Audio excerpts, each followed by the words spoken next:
access deals on Windows 11 PCs. Call 877-ASK-DELL. Dell Technologies recommends Windows 11 Pro for business. Paid for by the Parkinson's Foundation. Each year, 60,000 Americans are diagnosed with Parkinson's disease, yet many don't know where to turn for information to help manage their new normal. A new campaign from the Parkinson's Foundation wants to change that. Parkinson's Foundation President and CEO John Lair.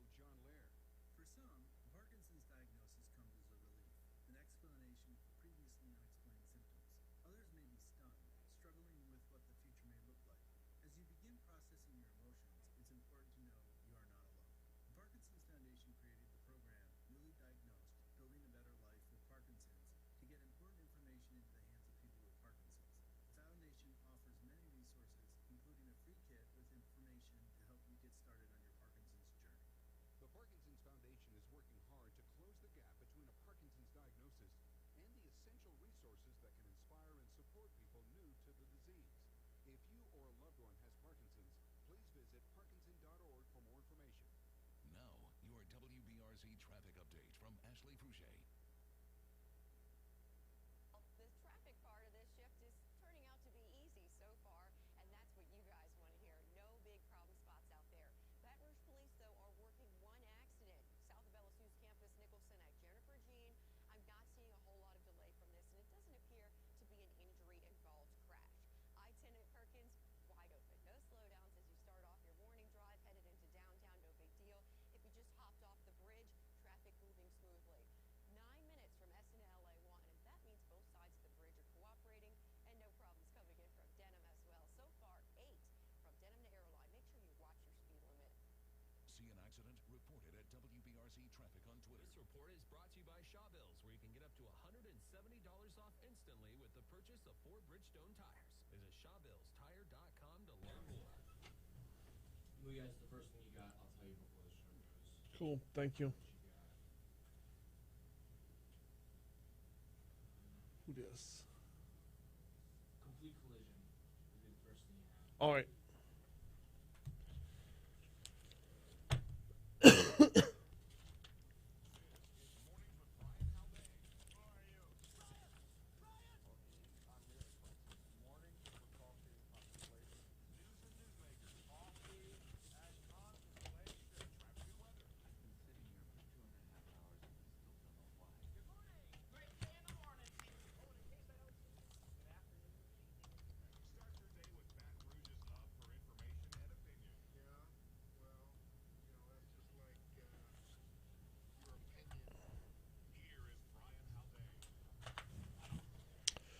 Coming up on 6:06. Good morning, everybody. Brian here with you. Jake producing. We call it Mornings with Brian Haldane. We are off and running on this Monday morning. Welcome aboard. Welcome into what is going to be a fantastic rip-roaring week, coming off of a fantastic rip-roaring weekend. Weird spot to be in. Weird spot to be fired up for the week, coming off of both an LSU and a Saints loss, and a Saints loss to the Falcons, of all things. Nonetheless, though, this is where we're at. This is where we find ourselves. Got a busy week for you. It is election week. You will go to the polls. 8% of you, us, will go to the polls on Saturday. Upwards of 8%. I might be exaggerating. We'll go to the polls this weekend down in New Orleans. They will vote for a mayor. Here we have 4 constitutional amendments and I believe a family court judge on the ballot. There might be a couple local races every here and there, but nobody's really expecting a whole lot. Speaking of nobody's really expecting a whole lot, I think that's why I shouldn't say everybody. A lot of folks walked away from that LSU football game Saturday night feeling good about football. The Tigers were expected to be outclassed on every front. It was expected that Alabama would easily cover a 28.5-point spread. Did not play out that way. I mean, obviously, you want to grab the win when the win is within grasp. But, man, oh, man, what a game. What a fun ride. Outcome wasn't what we wanted, but what a ride as far as just watching a game play out. Seeing Alabama make mistakes early on, mental mistakes early on, which is very rare for a Nick Saban team. Seeing LSU just do battle on the physical front, defensively. It's good stuff. We'll talk a little more about that LSU game in our next segment. Also, this morning, very news-heavy first hour, as President Biden's vaccine mandate is kind of on hold right now. This went to the Fifth U.S. Circuit Court of Appeals, and Attorney General Jeff Landry sued to halt it, and he won. We'll have audio from the Attorney General as well as some more audio about that topic at 6:25. Richard Condon's going to stop by for Condon's Countdown at 6:35. No clue what he's talking about. Then the infrastructure package moved forward, or got passed over the weekend as well. We've got some audio for you there, too. In our second hour, we're going to talk men's health with Dr. Tyler Boudreaux from Our Lady of the Lake. We've got that is our Medical Monday segment. Then we've got Stephen Wagaspack from LABI hopping on board. Stephen's going to be talking, I'm guessing, about the elections as well. I know that well, I'm not guessing about that. The elections and probably a few other things. In our third hour today, I saw this story about this world-renowned team of archaeologists found a 250,000-year-old partial skull.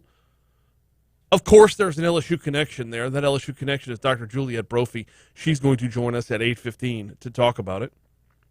It's crazy, the story. Anyway, that's coming up, as well as actor Max Casella's got a new movie out called That Cold, Dead Look in Your Eyes. Max Casella, you might remember him as Benny Fazio on The Sopranos. You might also remember him as Vinny, the neighbor from Doogie Howser. Remember a little kid that used to climb through Doogie's window all the time? So he's got a new horror flick out that we're going to talk about as well. Plus, we'll have the latest on COVID, hospitalizations continue to go down, and more. Oh, I promised I'd start off with a dadgum weather forecast because we're having a little computer issue and weren't able to get that to you. So let me go ahead and pull that up right now.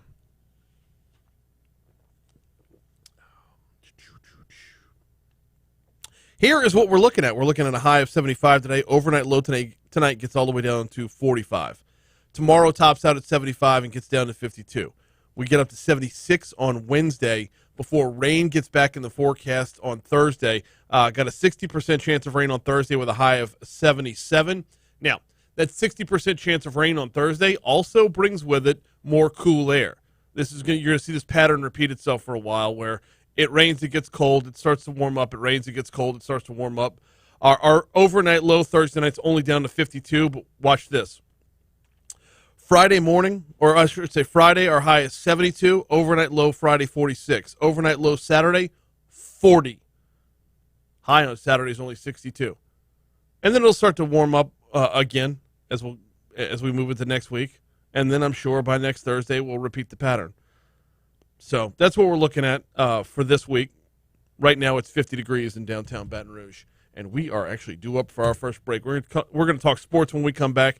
Maybe hear some from Ed Ogeron's post-game comments. That's coming your way in just a little bit. Before we take that break, though, got to remind you about the folks over at Complete Collision Center. They've got two locations, one on Plank Road in Zachary, one on Perkins just east of Bluebonnet. Actually, if you're on Perkins, it's a little bit tough to see them because they're in the back of a strip shopping center that has a Greek and Lebanese restaurant in it. So you see the Greek place, it's right behind it. All right. Before you get into an accident, you need to know who to call. You can't leave this up to your insurance company. You can't leave it up to the tow truck driver. You don't want to ask the policeman who's working the accident. You need to know where to take your car. And guess what? That's 100% your decision. The insurance company does not get to tell you this. You get to tell them this, which is why I recommend putting this phone number into your phone before you even get into an accident. One of those better to have it and not need it than need it and not have it scenarios. That number is 768-9898, 768-9898. That number is to Complete Collision Center. They're certified by more than a dozen manufacturers. They have the iCar Gold Class certification. Want to learn more about that? Visit CompleteCollision.com. And they'll pick up the battle with the insurance company. And yes, there will be a battle with the insurance company. They're on Plank Road in Zachary. They're on Perkins in Baton Rouge, 768-9898. Don't let who you choose to repair your vehicle be your second accident. Check out Complete Collision and CompleteCollision.com. Are there any cuts in Mario's folder or Musso's that have Ogeron's post-game comments?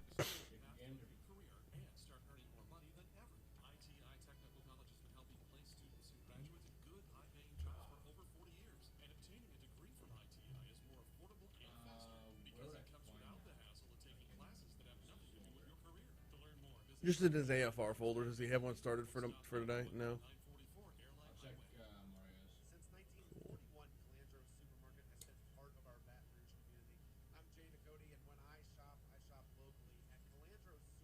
2 locations in My little office fridge died. Yeah. Drinking a warm Red Bull. All right. I need LRN. Nice wines pair with that delicious gourmet steak from Calandro's. You can head to either location for Calandro's. 16 and 17, please. Proud to bank with a local bank. Gulf Coast Bank is invested in our community by giving time, talent, and dollars to hundreds of nonprofits. Oh, and I need to go. Shoot. How long do I have? When I need them, I enjoy their friendly personal service. All right. I'll be right back. Don't have time to go to the bank. Their technology allows me to bank anytime from anywhere. Be local. Bank local. Choose Gulf Coast Bank, the bank that cares about you. Member FDIC. The Baton Rouge Area Chamber wants you to know that 2 important tax reform priorities are on the November 13th statewide ballot. Constitutional Amendment 1 seeks to streamline sales tax collection, and Amendment 2 simplifies the state's tax code. Learn more on Brack's blog at wbrz.org. This is Skip Bergman, and as a coach for over 50 years and the father of 4 daughters, we've had a lot of happiness and accumulated lots of stuff. Dependable Storage wants your stuff. Now open in Baton Rouge. Visit dependablestorage.com. Now, your WBRZ traffic update from Ashley Fouché. The traffic part of this shift is turning out to be easy so far, and that's what you guys want to hear. No big problem spots out there. Baton Rouge police, though, are working one accident south of LSU's campus, Nicholson at Jennifer Jean. I'm not seeing a whole lot of delay from this, and it doesn't appear to be an injury-involved crash. I-10 at Perkins, wide open. No slowdowns as you start off your morning drive, headed into downtown, no big deal. If you just hopped off the bridge, traffic moving smoothly. 9 minutes from SN LA 1, and that means both sides of the bridge are cooperating, and no problems coming in from Denham as well. So far, 8 from Denham to Airline. Make sure you watch your speed limit. See an accident? Report it at WBRZ Traffic on Twitter. This report is brought to you by Wbrz, where you can get up to $170 off instantly with the purchase of 4 Bridgestone tires. Visit ShawBillsTire.com to learn more. Hey there, it's Lars Larson, host of the Lars Larson Show. Your source for honestly provocative talk Like, radio. photo Weeknights finish. 6 to 11 on Talk 107.3, the new Playroom Talk.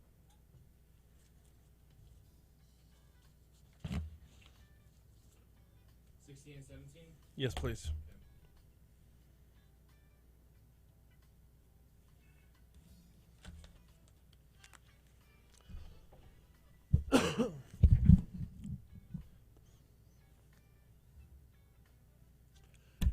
.616 Talk 107.3 FM WBRP mornings with Brian Haldane rolling right along. It is sports time. Time to actually look back to Saturday night. LSU was at Alabama.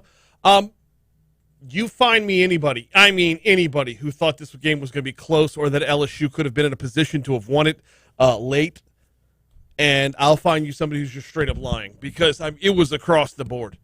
Across the board. As to whether or not Alabama would cover 28.5, who cares? Nobody that I know of, at least, picked LSU anywhere close in this one. And that's exactly what ended up playing out. LSU darn near pulled off one of the biggest upsets in program history Saturday night in Tuscaloosa. Crimson Tide did survive, 20-14, your final score. LSU had a chance to take the lead in the fourth quarter, but failed to score when they had it first and goal from the 8. Coach Ed Ogeron says the coaches didn't help the players here. I truly thought we were a better team tonight. We just came up a couple plays short. Wish we would have had a better plan on offense, especially in the second half. We had opportunities to score. We didn't. I got to take that responsibility. I just wish that we could have put our guys in better positions to win. Yeah.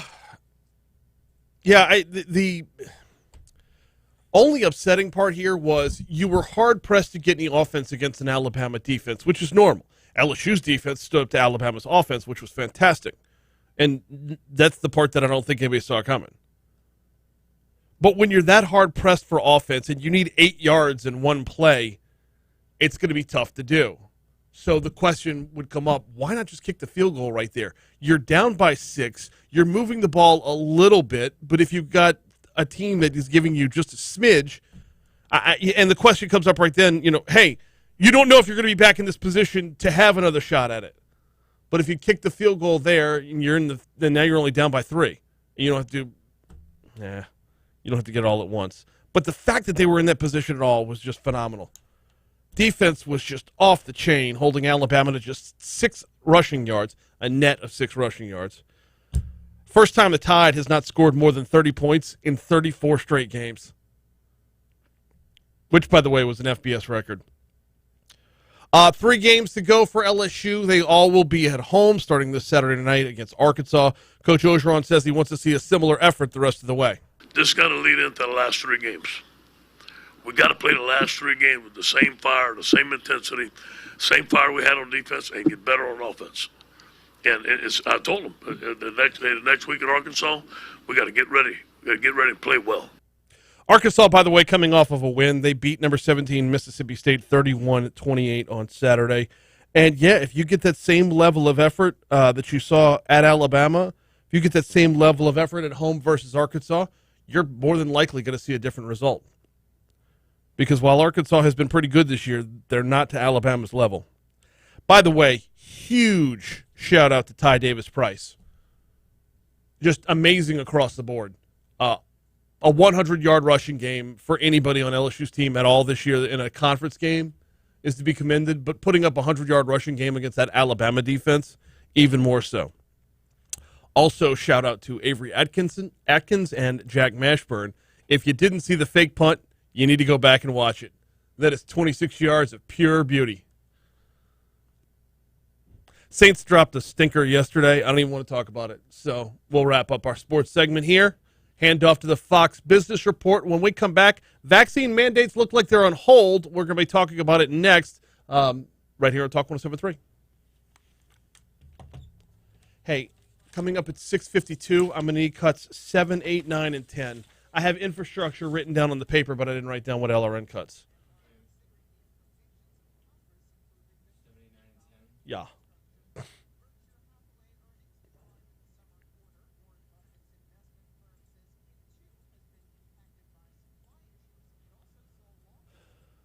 Oh, yeah, the video's stuck, by the way. Yeah, good morning, Clint. Good morning, Stanley.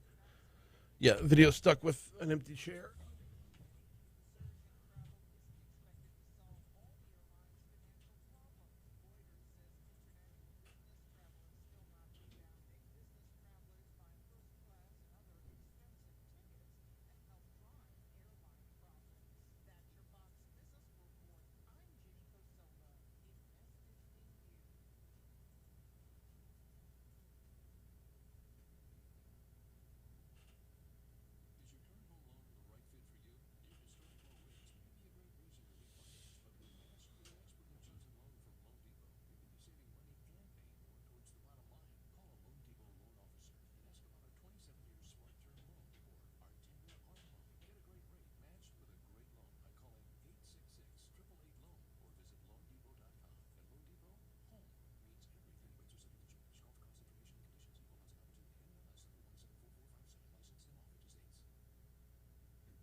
Is that son of a bit? All right, fine. Damn it.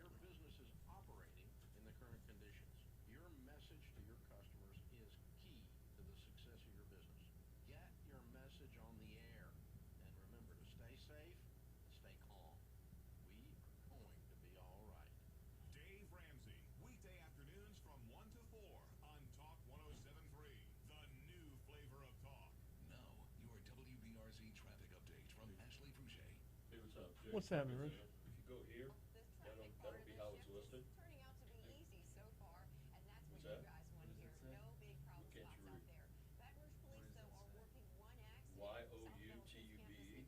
Jennifer Jean, I'm not seeing a whole lot of delay for Yeah, this. that's It me. doesn't appear to be an Okay, you want me increase. to take more time for you? I-10 and All right. President's wide open. No slowdowns as you start off your morning drive headed into downtown. No big deal. Just hop off the bridge. Traffic moving smoothly. 9 minutes less than LA wanted. That means both sides of the bridge Okay. are cooperating and no problem. You can go to that, Dead ahead. and it'll be listed as this. It's gonna be that long, and you can start it there. Okay. All right. Reported at WBRZ Traffic on Twitter. This report is brought to you by Shawbills, where you can get up to $170 off instantly. Hey, Christy's in. Morning, boo. Visit ShawBillsTire.com. Yeah. You still cuts 1 through 4 on this, right? Yeah, the ones that I emailed you. Yeah, 1 through 4, and then 7 through 10. 7 through 10 is at 652.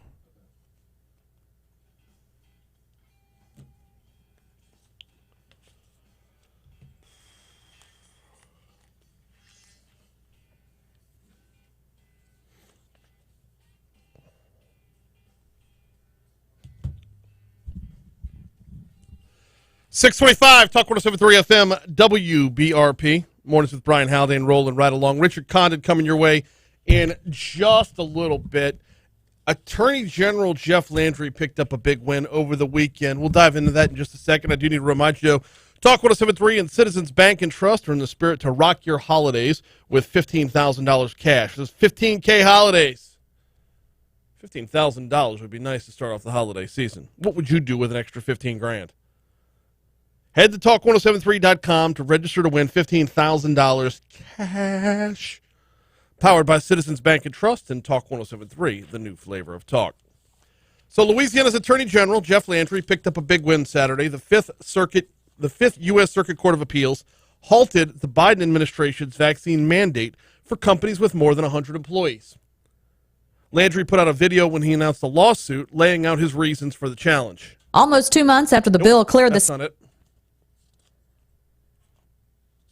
His mandates that all federal government contractors be vaccinated against COVID-19 is not only unlawful but vastly overreaching.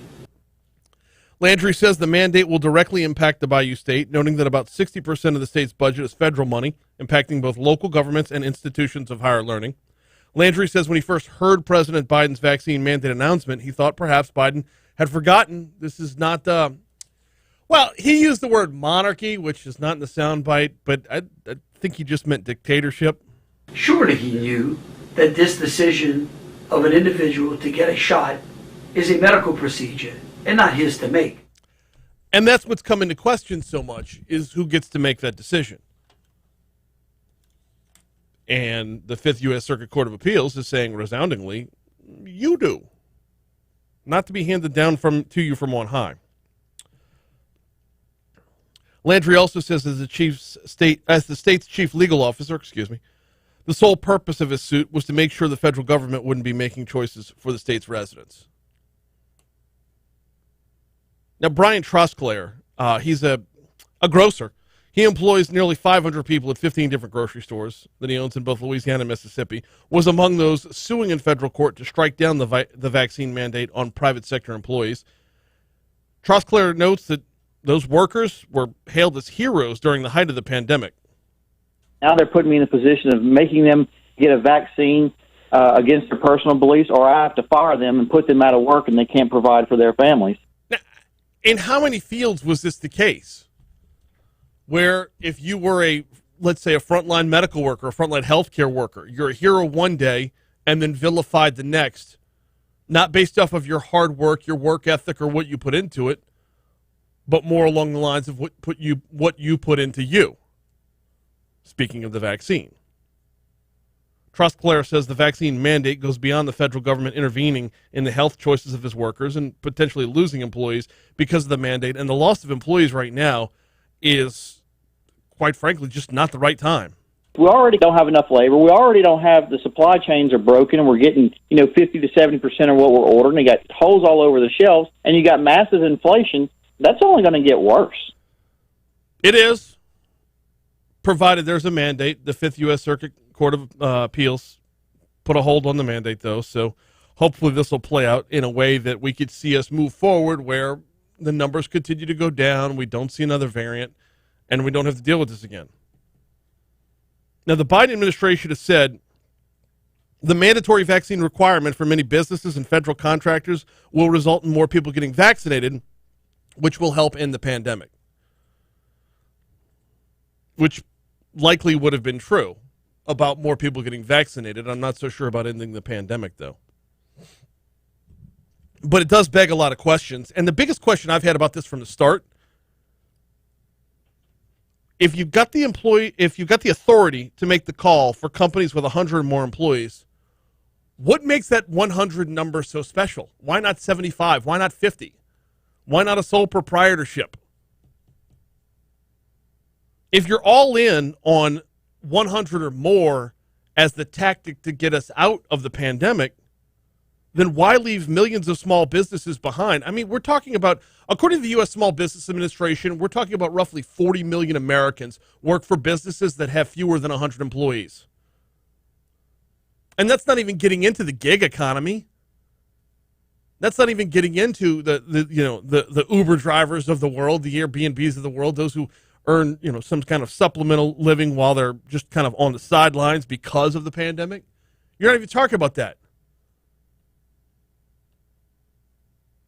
Why leave millions of small businesses to the wayside? Even if they don't want your help, even if you know what's better for them than they do. What was so great about the 100 employee? It felt very arbitrary. The whole thing felt arbitrary. Now, there's an honest answer to the question, but the problem is you're never going to get the straight answer. The honest answer to the question is it's all a numbers game. Masking's a numbers game. Vaccination's a numbers game. Social distancing is a numbers game. And you take a million little pieces of the puzzle, and eventually you get to the end of the pandemic. No one piece is going to be the end of the pandemic. But you'd be hard-pressed to find either side of the argument willing to admit that, because it's all in or nothing from both ends. All right, quick break. Condon's up next on Talk 107.3. We'll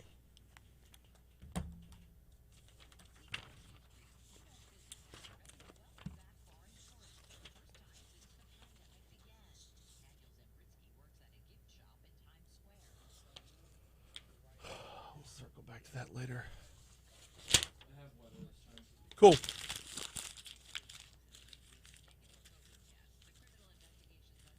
Was it not there, or was it not where she normally has it? It's not there. Yeah.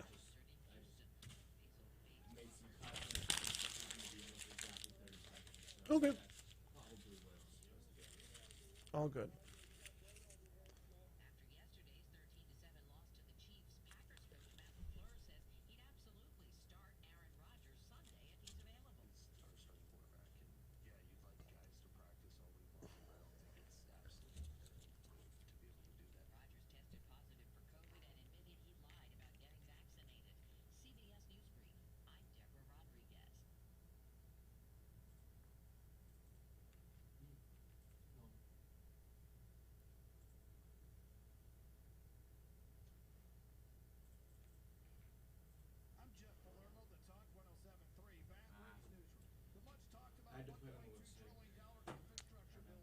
No worries.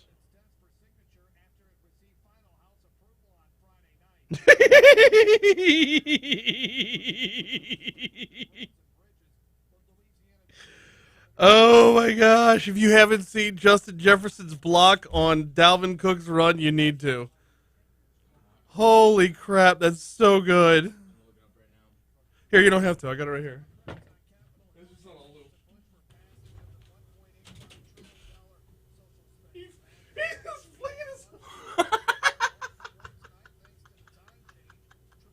Dude, I gotta appreciate the heart, though. Oh, no, he's doing everything he can to get a body on him. Dude. Oh, shit, that's so good. That's so good. I mean, Jamar Chase's was a lot cleaner. I didn't see Jamar Chase's, but it's... Jamar Chase's block a couple weeks ago, it was really good. I'll show you.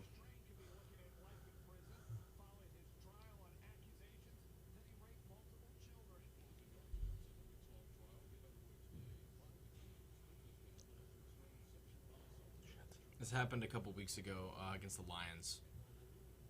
I'm getting an ad right now.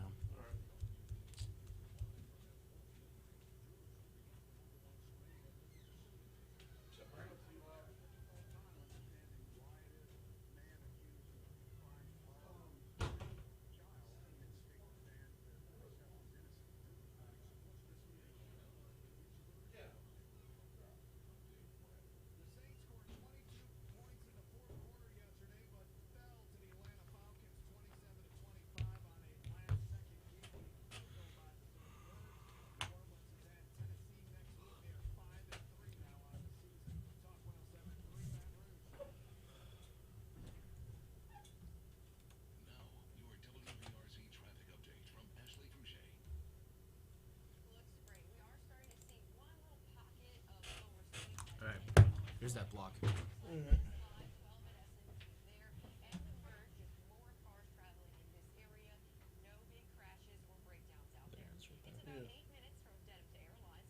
That's solid. Uh-huh.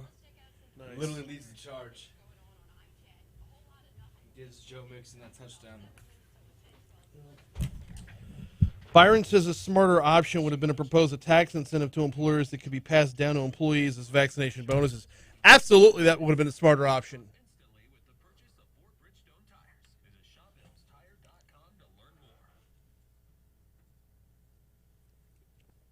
Meet our team of attorneys at Murphy Law Firm before you hire an attorney for your injury case. Visit murphylawfirm.com and your decision will be easy. Learn why we should be your attorney. Get to know us before you call. Main office back. Yeah, because if you can offer an incentive overall, like the shot for 100 and every other incentive that's been out there, you'd be able to do that through employers.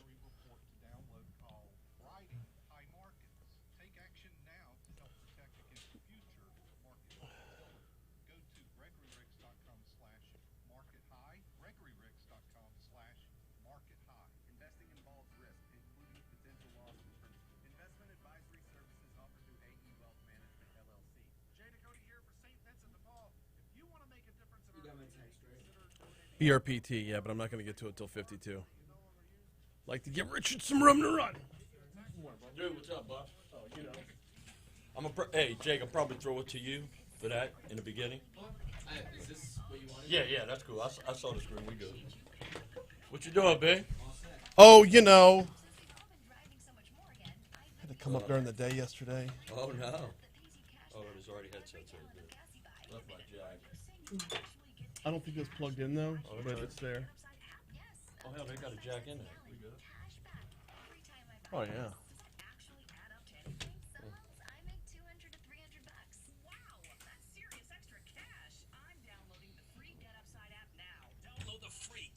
Good Lord. Was it that guy? No. Well, no, because I still had 2.5 hours or 2 hours worth of show after he was done. Oh, really? Oh, yeah. So, could have been Jay. Could have been one of the guys. Could have been Jaguar Journal up here over the weekend. Damn right. Getting warmed up for Southern to go out and. Hell yeah. Oh, Southern lost too. I saw a lot of Florida A&M flags on Saturday. Really? Yeah, I was kind of surprised. The Rattlers. The Rattlers travel. How's the kids? They're good. Basketball still going? Basketball just ended for Abby. We're going to start up YMCA ball in a couple weeks. And got more girls wanting to sign up, so we're going to have to split into 2 teams. Which, you know, you run a successful program. People should beat down your door to get in it. You know? Yeah. You like Krzyzewski. That really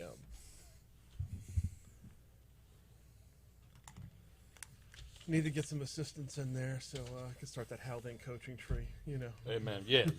You know. You doing clinics this year? I might be doing coaching I clinics. might be doing some coaching Good for you. clinics.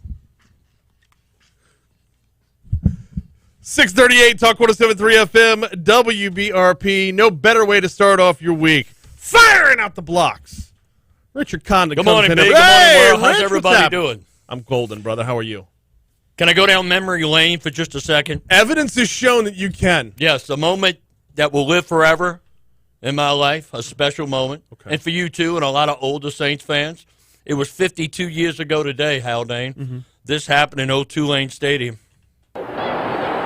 Not only will Tom Dempsey hits this one, he's got a very slight wind at his back. He'll set a National Football League record in addition to winning the game.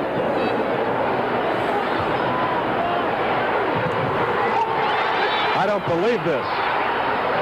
It's good! I don't believe it! The field goal attempt was good from 63 yards away!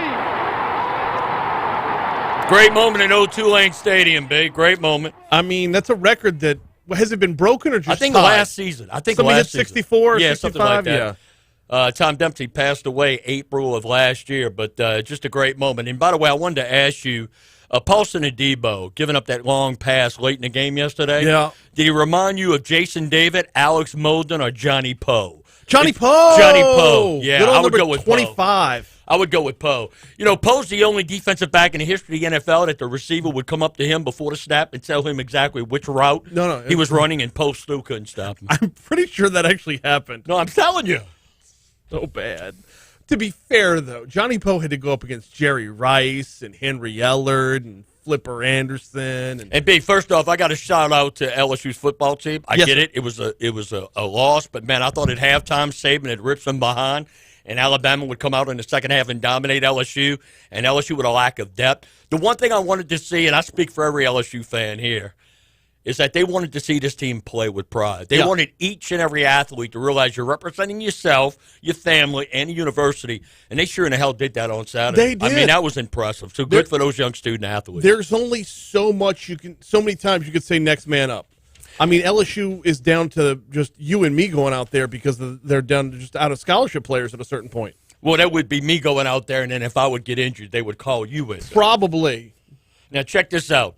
Kamala Harris, who serves as the chair of the National Space Council, visited Goddard Space Flight Center in Greenbelt, Maryland this past Friday to see climate science work, right? Yeah. You ready for this? Oh, yeah. Here's what Harris asked NASA officials. Can you track trees by race for environmental justice? Can you measure trees, part of that data that you are referring to by race for environmental justice? Retired Senator Intelligence Operations Officer Tony Schaefer said this when asked. This woman is a complete hack, and if this is not an act, she is a moron. All trees matter, brother. All trees matter. Wait, I'm amazing. confused because I missed this, apparently. Yes. True story on Friday. Can you track trees by race? That's exactly we right. had the small matter of the infrastructure bill going forward. We had Jeff Landry suing about vaccine mandates. Man, let me tell you something. Go ahead. I've been battling a couple of militant bushes in my front yard. Yeah. Been battling them, and we're trying to get them straight. We try to preach to our bushes at my house that inclusiveness and you treat everybody equal. Do shrubs matter? Yeah, they do. All shrubs matter. All shrubs matter. That's exactly right. Every shrub, every tree, every bush is invited to my place. Well, you gotta wonder about tracking the race of trees. Is that where you get Black Forest ham? Now, I'll tell you one thing, man. You got to watch out for petunias. You do. Them son of a buggers. I'll tell you what. You're talking about racist. It's the most racist flower there is. I mean, a petunia. Hey, dude, check this out. A race Let me of tell trees. You know what? So many people out there, B. Yeah. When they used to go to Tigerland, man, a lot of people met their husbands, met their future wives in Tigerland. Used to go to Tigerland, and I was engaged to my wife now 37 years. She lived in one nice apartment in Tiger Plaza. I lived in another nice apartment in Tiger Plaza. Had an outdoor basketball court. We played all day long and floated kegs of beer, and our parents, when they came up to LSU home games, stopped by to visit us. So that Friday night, we would clean up our apartment and tell our roommates, look, dude, I know. If you want to be here, they're going to be here around this time. Right.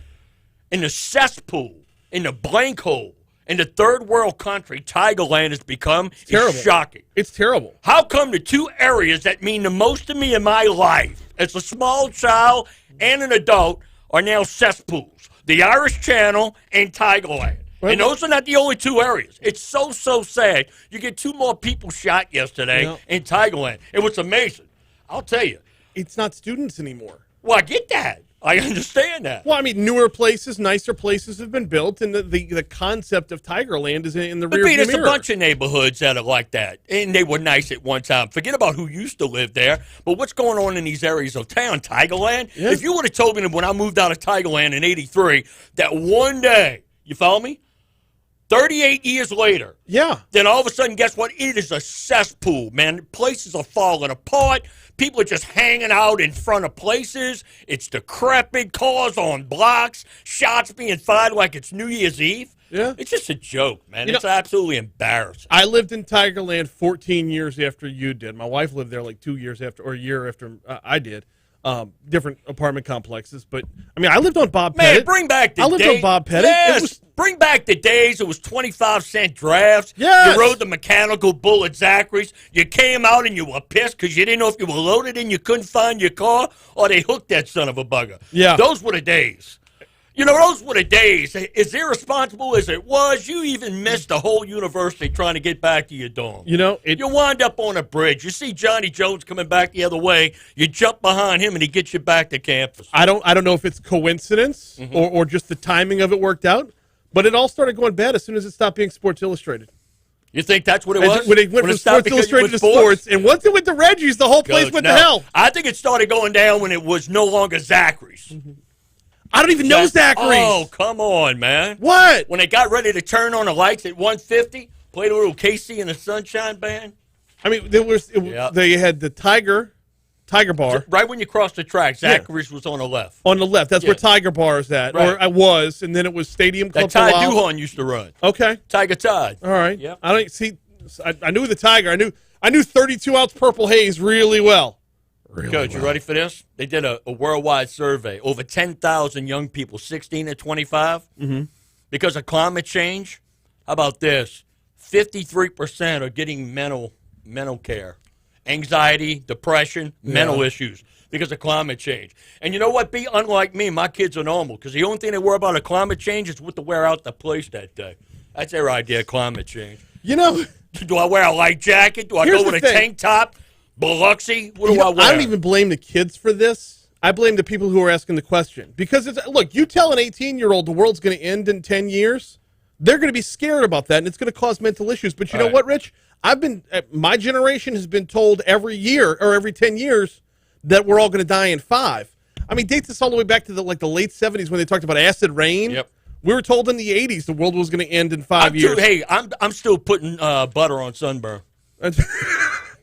Damn right I am. See, Richard has moved off of Crisco, which is the progress That's right exactly there. right. Every time I get depressed, I do a suppository. That's what I do. I really thought we were going to go a full segment with us. Oh, let me tell you, I got to ask the governor for a big favor. What you need? JBE. Is he back from Glasgow yet? I know they're done with the official deal. business, but he might be touring. I want him to playing some golf. Enforce the mask mandate just for out-of-state visitors to Louisiana this week. If you come in from out of state just this week, I want all Arkansas fans to be mandated. You got to wear a mask. You ever see that horror movie, The Hills Have Eyes? Yeah. That's a true story based on a family just out of Texarkana. Oh, God. Yes. He's Richard Condon. You catch him down the hall on Eagle 98.1. I appreciate Who loves you more than me? Your wife and your kids. That's it. That's about it. Love you, brother. You too. Thanks, babe. So good. Oh, shit. Yeah. That's the whole point, man. It's all over the damn place. That was so good, Reg. Oh, did it? Yeah. Because I didn't know, B. Because yesterday afternoon, I was worried. I'm going, what the? And then I saw the Harris deal and then the Tigerland deal, you know? I mean. I know the Tigerland stuff is nothing new. That's been good. Oh, no, but that's something the audience knows inside. We all lived in Tigerland at some point. Awesome, man. And I didn't live in Tiger Plaza. Tiger Plaza was, which one was it? When you come over the tracks, the first one on the left. Okay, so it was behind, yeah. Behind that Circle K. Oh, no, not the bar. I'm talking about the apartments. Street a little bit. Yeah. On the left, same thing. So if you turn left on Bob Pettit and went up about midway before the first. Street? Yeah. First one past the where they had the where the Circle K was, or the 7-Eleven. Yeah. Back then, yeah. So you go about halfway up towards the next stop sign. I lived in a little place on the right, and we would just walk to sports all the time. That was awesome, man. You stumble back to Tiger Plaza. Never had to worry. You didn't have to worry about drunk driving or anything, just because you're walking home. And all right. yeah. Thanks for your help. All right, man. Gotcha, man. Thanks, Rich.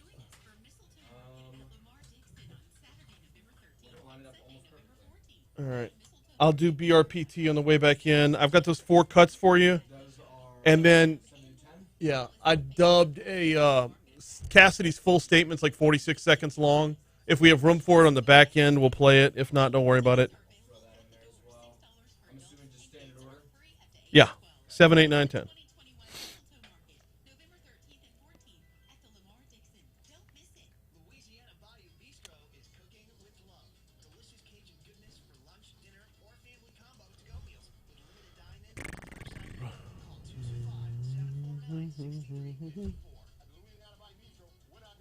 Has anyone asked the trees about their mental health? That is a good question. Yeah, nobody's asked the trees about their mental health. I would imagine if you're a tree, your mental health is not really very stable right now. I mean, a lot's being done, but I'm sure you're pining for more.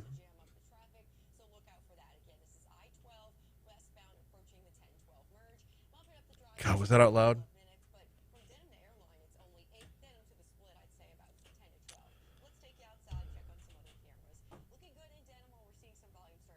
Oh, sweet.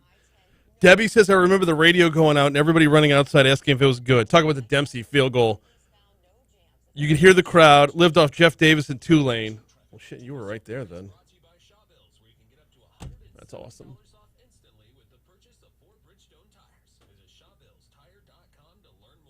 Boom.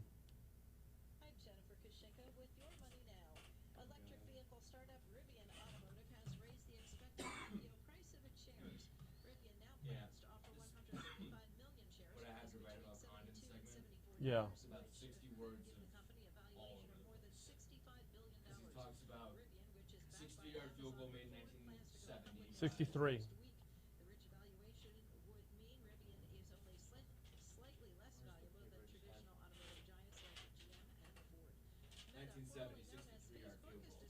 Yeah.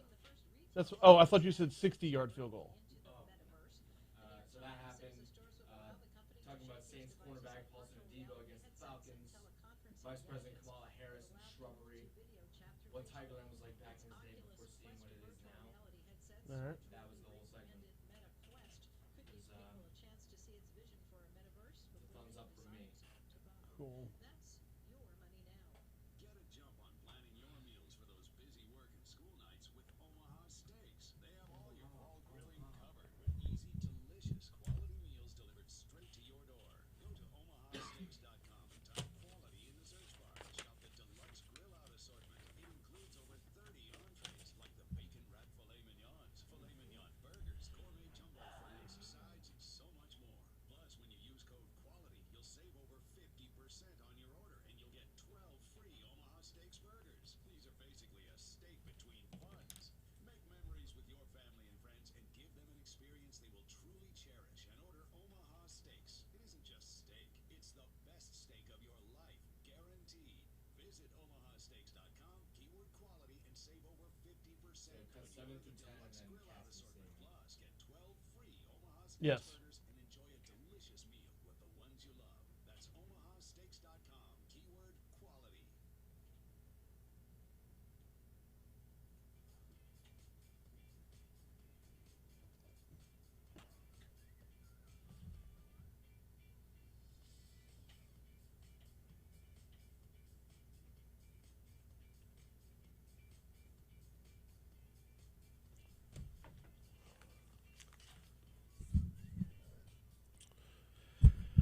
.652 Talk 107.3 FM, WBRP, Mornings with Brian Haldane, rolling right along. Thanks again to Richard Condon for stopping by. We always have a good time on Monday morning and get your week started off the right way with Rich. You can catch him down the hall on Eagle 98.1. So, over the weekend, the House passed the $1.2 trillion infrastructure bill. I say over the weekend, it was Friday night when it actually passed. Louisiana Democratic Congressman Troy Carter, who will join us tomorrow, he joins us every Tuesday at 8:35, says the bill is life-changing and will finally put funding towards severely overlooked projects like expanded broadband and the upkeep of our roads and bridges that can't be ignored any longer. Well, we're here. We're at that wall, and thank God that the members of Congress did the right thing in conjunction with the U.S. Senate. Carter says he's proud to stand with Republican Senator Bill Cassidy, who co-authored the bipartisan bill in the Senate. Cassidy says passage of the bill is a major victory for Louisiana and for the nation. This infrastructure bill rebuilds roads and bridges, increases access for all Americans to high-speed internet, strengthens our electrical grid, adds levee protection, coastal restoration. It improves flood resiliency. We're going to actually hear the senator put out it's about a minute-long statement, a little bit shy of a minute. He put a minute-long statement on his YouTube channel. We'll hear that whole thing in just a minute, so we'll actually revisit that comment. Carter and Cassidy are the only two members of the Louisiana delegation that supported the bill. Republican Congressman Clay Higgins issued a statement claiming the bill is socialist garbage and says the bill will cost nearly $4 trillion. Carter says otherwise. This is not something that we're just printing money from the Treasury for. This is all paid for. This money's all there. And that's the beauty of being able to advance this by closing loopholes on corporations who, for long, have not paid their share. Now, it's quite possible that when Clay Higgins says this is going to cost nearly $4 trillion, he's lumping it in with the reconciliation bill, the Build Back Better or whatever bill. It's quite possible he's lumping those two things together because this entire process, we've been told that separating the two would be darn near impossible. And Senator Cassidy has said as much as well. It's been an uphill battle for that bipartisan group to get this through separate of $4 trillion. Republican Congressman Mike Johnson issued a statement saying House Democrats have connected this bill with their separate bill to spend trillions, programs that they've yet to define, and that, to me, has been the biggest difference between these two. Now, as far as our own Congressman Garrett Graves is concerned, I want to say that he has previously said just not enough was coming to Louisiana. There wasn't enough making its way over here. Cassidy, however, says the bipartisan bill only focuses on the much-needed infrastructure, not the vague, nebulous, whatever stuff that's in the Build Back Better bill. By the way, this is not that reckless tax and spending spree, which I continue to strongly oppose. This is money only for infrastructure we need. So the bill heads to the president's desk, and it's going to be curious to see if he signs it or right away or sits on it until Build Back Better makes its way through. Because if you're using this one as a bargaining chip, you're going to lose. You're not, no matter how you break it down, you're going to lose that. If you sit on it, you're going to end up getting the worst of both worlds. By the way, just a couple of quick notes. Oh, do I have time to play the whole thing? Yeah. A couple of quick notes for what Louisiana's getting out of this bill. It authorizes the I-14 corridor. This doesn't give us any money, but looking at an I-14, which would be north of I-12, middle of Louisiana, basically. Eliminates federal red tape by reforming the permitting process to speed construction projects. This is another big part of this bill that I don't want overlooked. The number of times that we've had to see environmental studies and impact studies and all that other stuff, and then by the time you're done with the studying process, you got to start back over again because your red tape has caused you just to lose time. It includes $40 billion for bridges, $9.55 billion for ports and waterways, $3.2 billion for infrastructure and rebuilding American. The Infrastructure for a Rebuilding America grant program. This is money that's going to trickle down locally for highways. $65 billion for broadband. This is something that we know all of Louisiana's delegation has been all in on from the start, broadening out the broadband, especially Congresswoman Julia Letlow. So we'll dive into this a lot more as it moves forward. The senator had a laundry list of things that just dollars that come back to Louisiana in some way, shape, or form, which as it moves forward, we'll get into them. But for right now, let's just hear from the senator, his full statement, talking about the passage of this bill. Passing the bipartisan infrastructure bill is a major victory for Louisiana and our country. This infrastructure bill rebuilds roads and bridges, increases access for all Americans to high-speed internet, strengthens our electrical grid, adds levee protection, coastal restoration. It improves flood resiliency. You know, almost every corner of our state was hit by natural disasters last year. We need investment to protect us. This is that investment. And this bipartisan bill is a way to reinvest in our country. By the way, this is not that reckless tax and spending spree, which I continue to strongly oppose. This is money only for infrastructure we need. So just get the president's signature on it, let the ink dry, and then go back at the 3.2 trillion or whatever it's going to balloon to separately from this. Go back at that separately from this. And now, by the way, hindsight being 2020, if they're able to pull that off, now that infrastructure's passed, if reconciliation does not pass, Senator Cassie is going to come off looking great.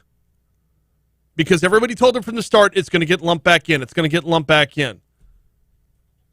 If it plays out this way, he's going to look like just roses. We got CBS News, CBS World News Roundup coming your way in just a little bit. Hey, at the end of our 7 o'clock hour every day, we do the Outside In. It is presented by Baton Rouge Physical Therapy. The reason they bring you the Outside In is because that's exactly where you'll find them. You'll find them both inside East Baton Rouge Parish and outside East Baton Rouge Parish. They've got 6 locations. You'll find them in Ascension, you'll find them in Livingston, and you will have found them. Oh, you'll find them in EBR as well. But you will have found them for 60 years now. They essentially introduced physical therapy to Baton Rouge. You can learn more at brptlake.com. brptlake.com. If you've got a nagging injury, if you've got something that's been bothering you for some time, doesn't have to be major.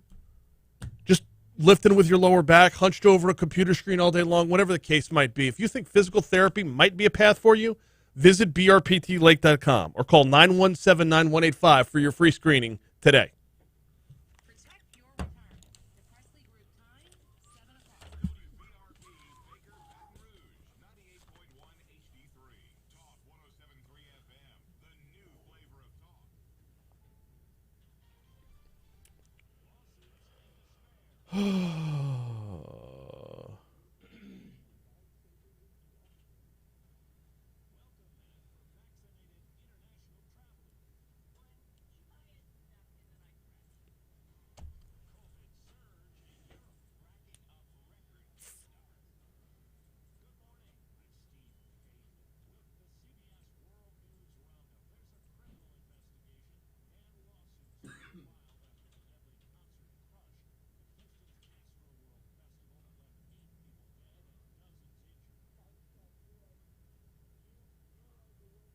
Wow.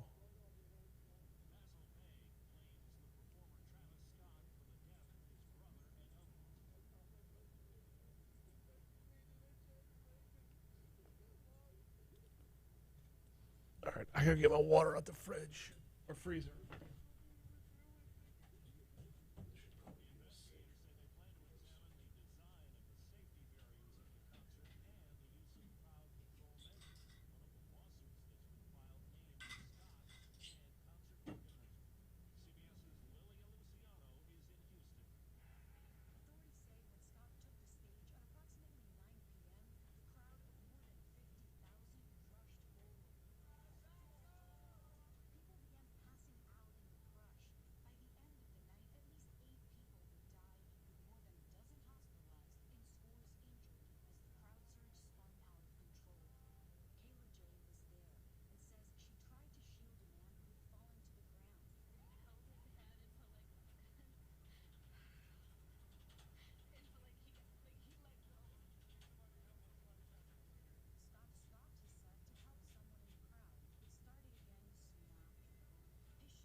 No, I'm sorry. I wrote that on it's Medical Monday. It's just written on the wrong line. That was on me.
$4,700 block of Sherwood.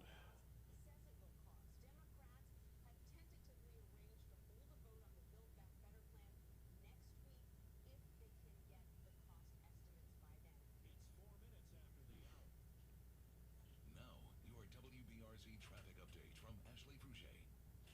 We have a crash going on now on I-12 westbound just before the 10-12. Can I be obnoxious and borrow your charger? There's a pocket of slow traffic here, and now we know there's a crash there too. It's over to the side. Yes. Yes.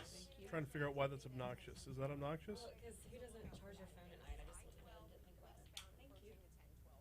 All good. I need to text people so they get charged. Yes, no, you really need to text people.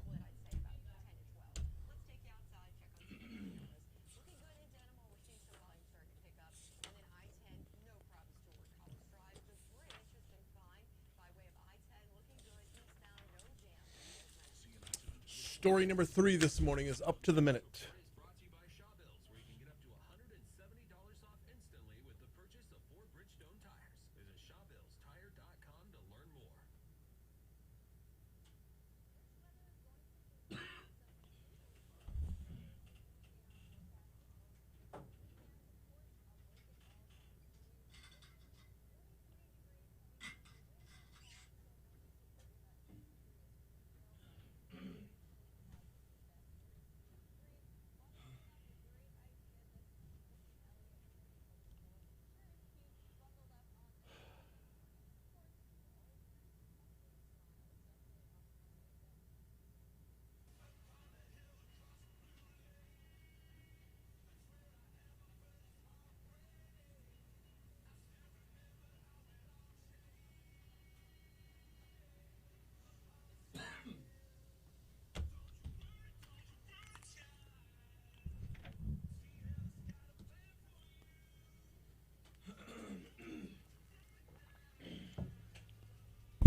7:06, Talk 107.3 FM, WBRP, Hour 2 of Mornings with Brian Haldane coming your way right now. Brian here with you, Jake producing. Thanks again to Richard Condon for hopping on board last hour.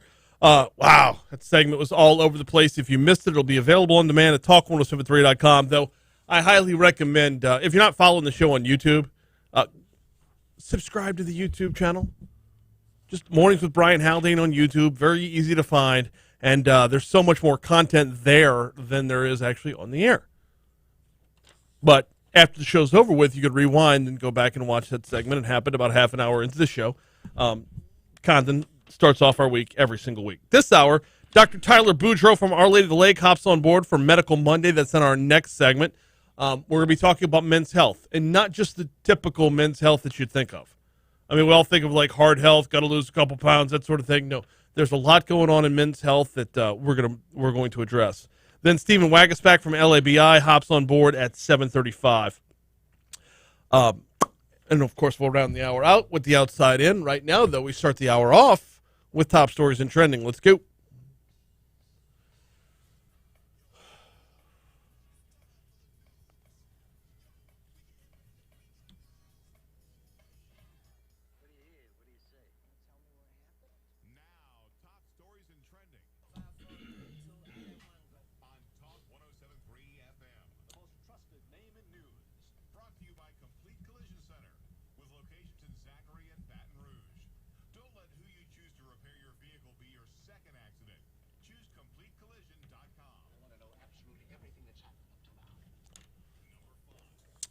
We have an arrest and an arson case from before. Security videos that showed a woman dousing the doors of the Oasis Christchurch Youth Building with a suspicious liquid around 3 a.m. last Wednesday.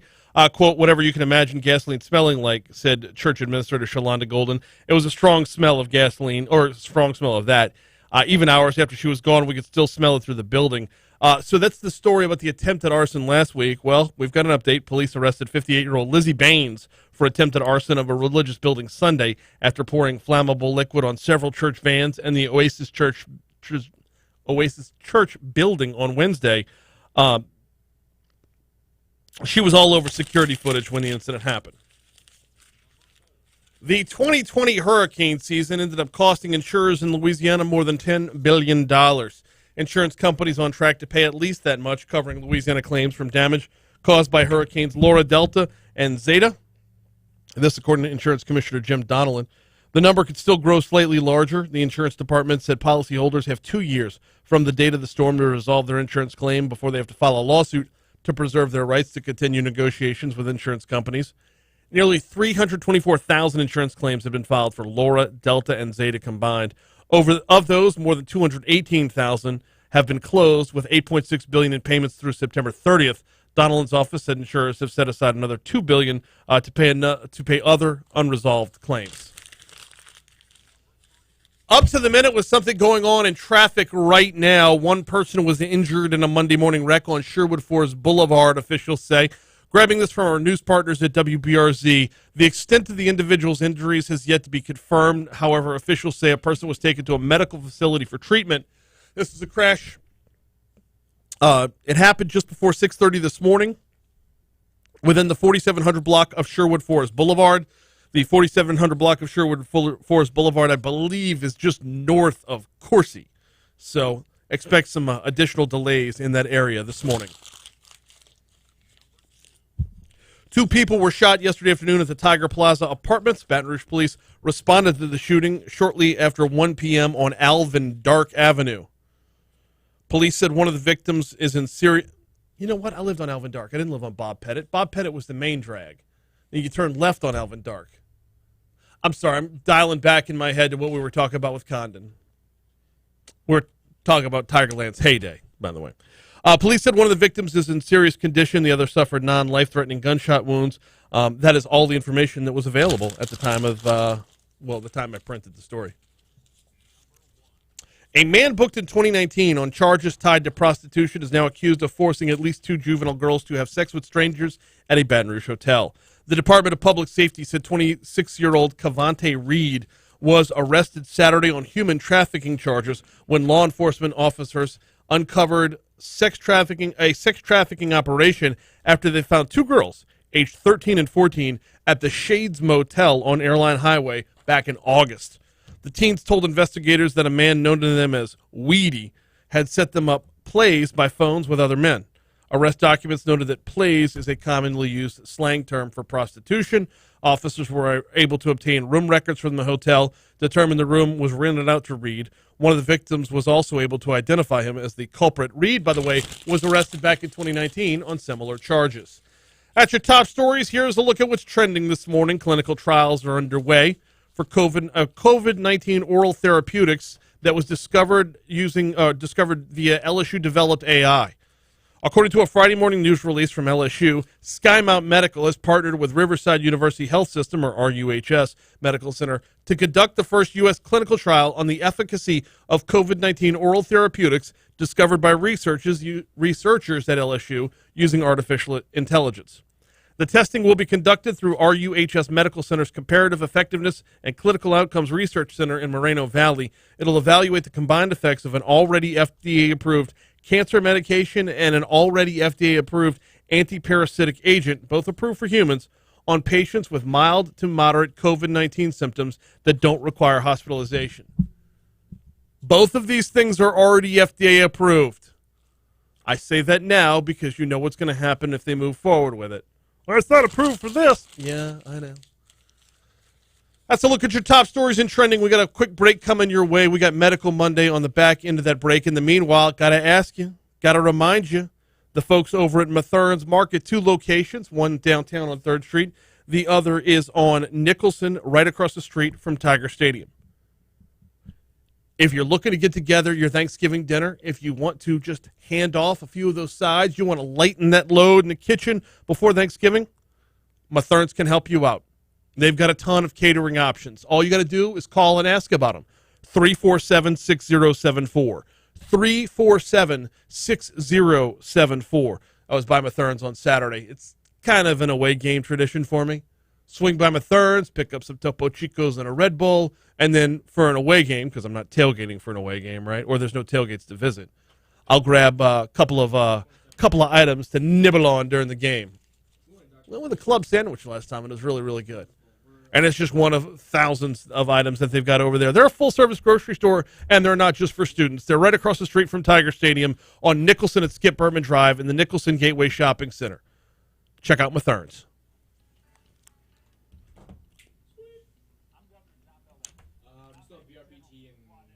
No, I did BRPT.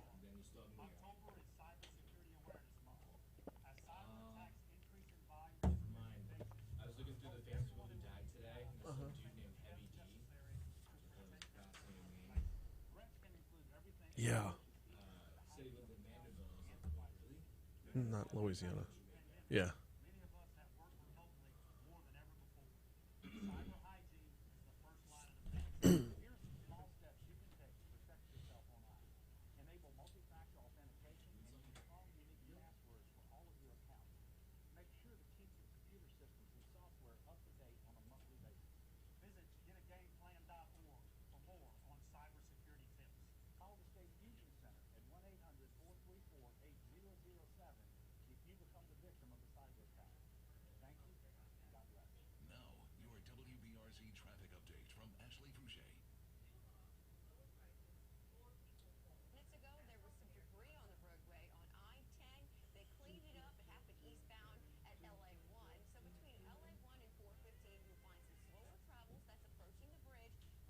Leave that right there until I ask you to hit it. That's heavy day.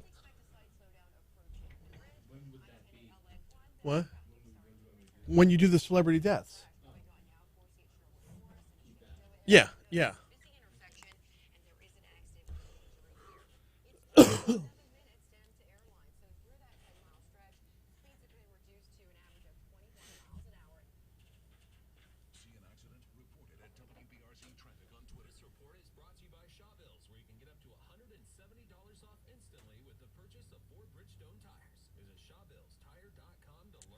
Ooh.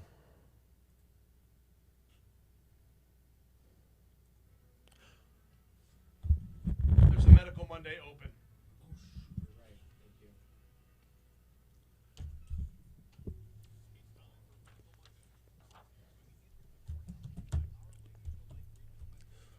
Yes, it is time for Medical Monday, and we're talking about men's health right now, and we're welcoming in Dr. Tyler Boudreaux from Our Lady of the Lake. Dr. Boudreaux, good morning. Welcome aboard. How are you, sir? Hey, good morning. Glad to be here. Glad to have you on. Glad to be talking about this because as a man, I can say firsthand, we ignore ourselves a lot. We catch hell for it from time to time, but nonetheless, that doesn't change. But normally when you hear about men's health, you're hearing about heart health. We're always told we have to lose weight. But prostate cancer comes to the forefront a lot. But there's a number of other issues involving men that don't really get enough attention. What are a few of those underlying issues that we don't hear about regularly? Yeah, as far as the leading causes of death for men, heart disease and cancer, definitely number 1 and 2. However, in the top 10, and something that people really don't talk about, don't like to talk about, is mental health. And including that is suicide. And things that we've seen and unfortunately have seen is that 25% of men die early, and that's because they take their own lives with suicide. So mental health should be at the forefront, and it's definitely in the top 10. Why are men vulnerable or more vulnerable to this issue? So as a doctor, we've been trained to look for signs of depression, feeling down, depressed, hopeless. And unfortunately, men kind of have some more atypical symptoms. They might seem more aggravated or impulsive or frustrated, and that doesn't exactly fit the bill of down, depressed, or hopeless. And so sometimes those symptoms can go under the radar, and we don't pick them up, whether it be the doctors don't pick it up, the families don't pick it up, the friends don't pick it up. Another thing is that men like to perform self-help, and it's hard to get over that hurdle of going to the doctor and presenting those symptoms to someone that you don't know as well. And so I think, one, getting a primary care doctor on board and having someone you know is a very important piece of the puzzle, but then also having someone that you're comfortable in talking with and talking to about these sensitive issues. The primary care doctor doesn't often come up when you think about issues of mental health. I mean, the primary care doctor is where you go when you've got other physical ailments. How do we get to where these two things can be? The primary care doctor could be a stepping stone towards helping with mental health. Right. So as a primary care doctor myself, I'm definitely trained to be on the forefront of recognizing mental disease and starting the therapies. Now, we work in our clinic specifically, we work with psychiatrists, therapists, and to get those patients plugged in as appropriate. And so we can definitely start medicines, we can definitely start conversations, and we can definitely help people talk about these hard-to-talk-about issues. Do these issues manifest themselves physically as well? I mean, aside from those who actually take action, but can they fester in other ways and show up physically? Absolutely, great question. And so some of the questions that I ask my patients is, do they have problems sleeping? Do they sleep too much, sleep too little? Do they have problems with their appetite or eating? Do they eat too much, eat too little? Whenever they're sitting in a chair, are they jittery? They can't sit still. Or when they're talking with people, do they speak so slowly that people can't understand? Do they speak so fast that people can't understand? And so there are definitely some kind of fine details that people can pick up that can be symptoms of underlying depression that may not otherwise be recognized. When it comes to men not going to the doctor, and by the way, Dr. Tyler Boudreaux from Our Lady of the Lake is our guest. We're talking men's health and specifically men's mental health this morning. When it comes to men not going to the doctor, is that just like a societal, like a cliche, or is there actual reason behind it? Well, it's been proven that men like to perform self-help, like I mentioned before. Yeah. And so they like to fix the problem, and they at least want to fix the problem before they go to a doctor. And so I think for guys, it's really two hurdles that we and they have to jump over. And it's one, getting in with a primary care doctor. Mm-hmm. And so having someone that you know and are comfortable with, and then two, having someone that you can talk about these sensitive issues. And so I think it's multifactorial. It's a loaded question, but really, guys definitely try to put these things off and tackle things on the forefront. But really, they need to bring these to the forefront of the doctors. Lifestyle seems to be a very large contributor as well. Tell us a little more about that, please. Yeah, so there's different factors that go into, unfortunately, suicide risk. People's occupations, different jobs have different rates. People's military experience, that with the military there's a high rate of PTSD. That can definitely play a factor in a role. People's sexual orientation can play a role as well. And then people's occupations that I mentioned before. Is there tracking on this? Are there numbers on like what occupations coincide with higher suicide rates? Well, a thing that people always talk about, kind of whenever I was growing up, people talk about high rates of suicide within doctors, lawyers, physicians, high pressure situations. But more recent studies have shown that unfortunately, physicians have about the same rate of suicide as anyone else in the general population. Mm-hmm. But other fields of other roles in the field of medicine, such as nurses, like male nurses, do have a higher rate of suicide. And that's about all I can say on that topic. When it comes to, and this I found this surprising in reading up on it, when it comes to the rates of suicide, who is it the most at risk here? Right. So overall rates would be of attempts would be women. So it's hard to talk about on either side of the coin, but women have higher attempt rates. However, men have higher, they go through it more often, and that's because they use different methods to go through with that, with the suicide. And so it's definitely something that needs to be talked about because men do have a higher fatality rate with suicide attempts. And specifically, one of the things that caught me by surprise was the age of the highest rates. Right, and so things that we've seen, which is very surprising, is that older men have higher rates of suicide, specifically men over 80, 85. And I think what plays into that is dementia can play into a part, also chronic pain, stress, family stress, economic stress, financial stress. And so all those things kind of are cumulative and build up. And unfortunately, it's the older gentlemen that can suffer most off. Individually, different risk factors or different things that somebody might be on the lookout for might not be, might not set off the right warnings or alarms, or might set off false alarms as well. But is there a way to look and see if you've got like more than one factor happening at once? Like, is there a way to put together just to bring it up and to get conversation moving? What should folks be looking out for overall that would kind of compound upon itself? Yeah, so I think we need to look out for each other. So family members, friends need to look out for each other. And so if you identify someone in your life, specifically a man, who's becoming more recluse, who's kind of keeping to themselves more often, that might be a red flag sign, and it would be in my mind. People are becoming more impulsive.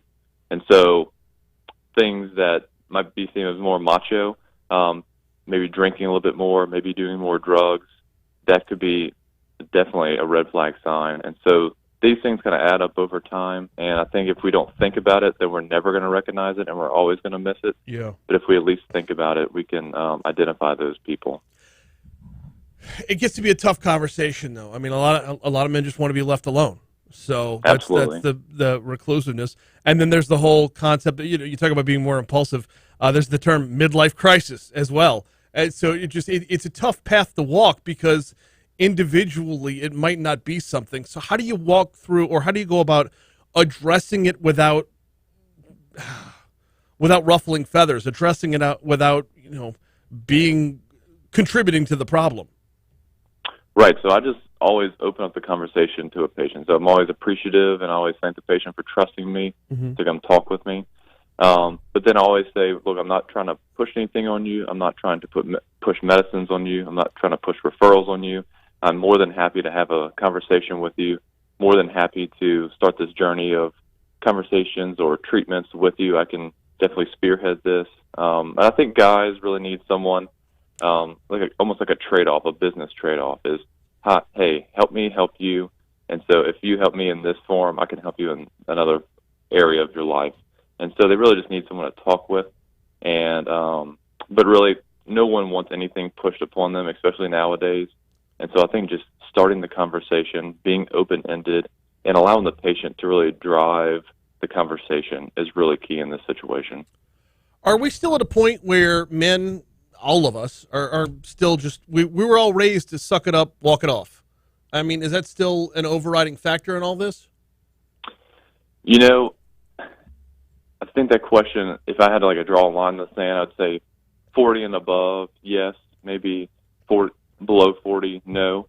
And so what we're seeing now with especially adolescents and preteens and teenagers and young adults really too, is that the social stigma of having a therapist or having a psychiatrist is really kind of going away. And I think that was really brought upon by COVID because people were isolated and a lot of mental health was brewing in the background, and I think that's coming to the forefront now.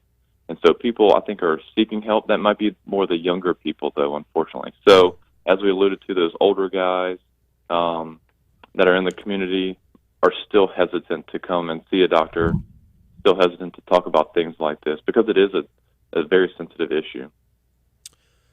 It is a very sensitive issue, and if I can move on along to another sensitive issue, especially because of this week. This week, Veterans Day is coming up on Thursday, and we are looking at a whole generation of new veterans as well. PTSD, very much a very real thing. What do we need to know when we have veterans in our life? What should we be on the lookout for there? Because as I understand it, they're at an even greater risk than the rest of us. Yeah, great question. I worked in the VA whenever I was in residency, and so we saw a good bit of this in those clinics. And so I think we need to have the same ideas as far as what to look for. Sometimes people in the military are a little bit harder to talk with about their experiences because they were so personal, and they did lose brothers, really, out in the field. And so it is hard to start those conversations. And sometimes people in those situations are more to themselves or keep to themselves a little bit more. So that's kind of a hard thing to look for. But really, I would say what things I've seen is alcohol abuse, drug abuse, and then people who were physically active before or they gained pleasure from exercising and staying fit. If people fall off that wagon, I would say that's a big risk factor to look for. He is Dr. Tyler Boudreaux with Our Lady of the Lake. We've been talking men's health. If anybody wants some more information and they want to learn how to get the ball rolling on a conversation, where can they go to learn more? So I would say the National Suicide Hotline would be the number one thing to talk to someone in this situation, make sure they have all the resources available.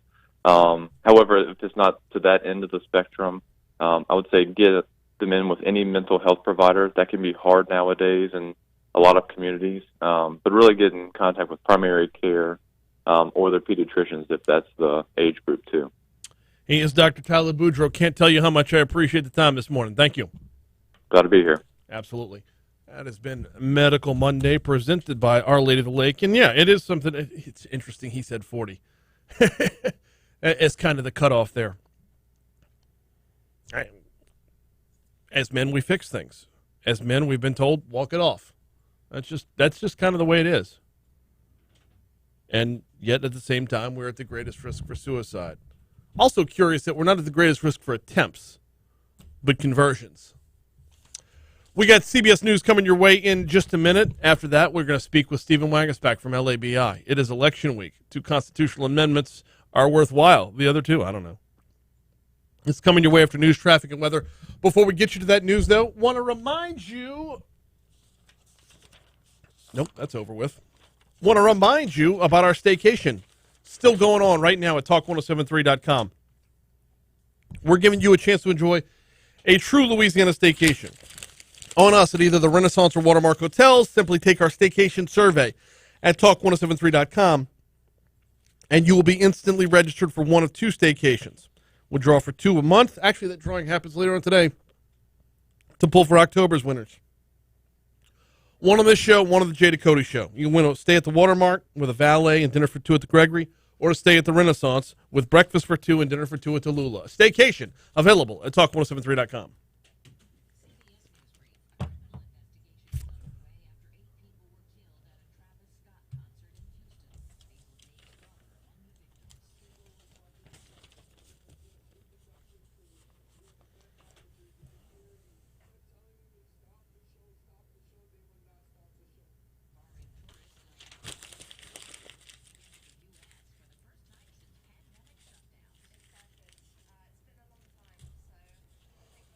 Oh, snap. Ugh.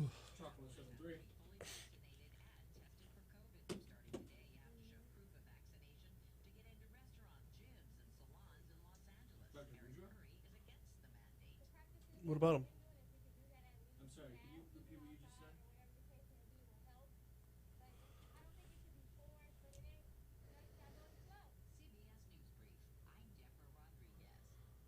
Please hold one moment.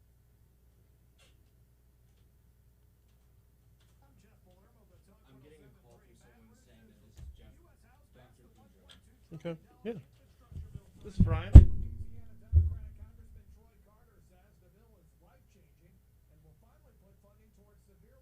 Did I not just talk to you for like 15 minutes?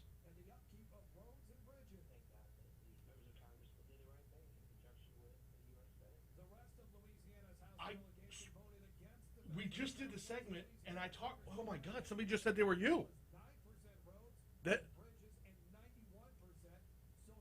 Oh, this is nuts.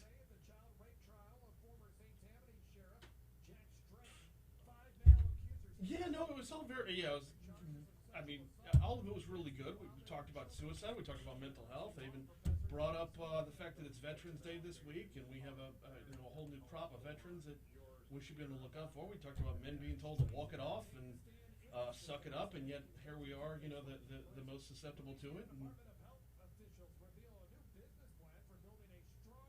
who the hell did I talk to?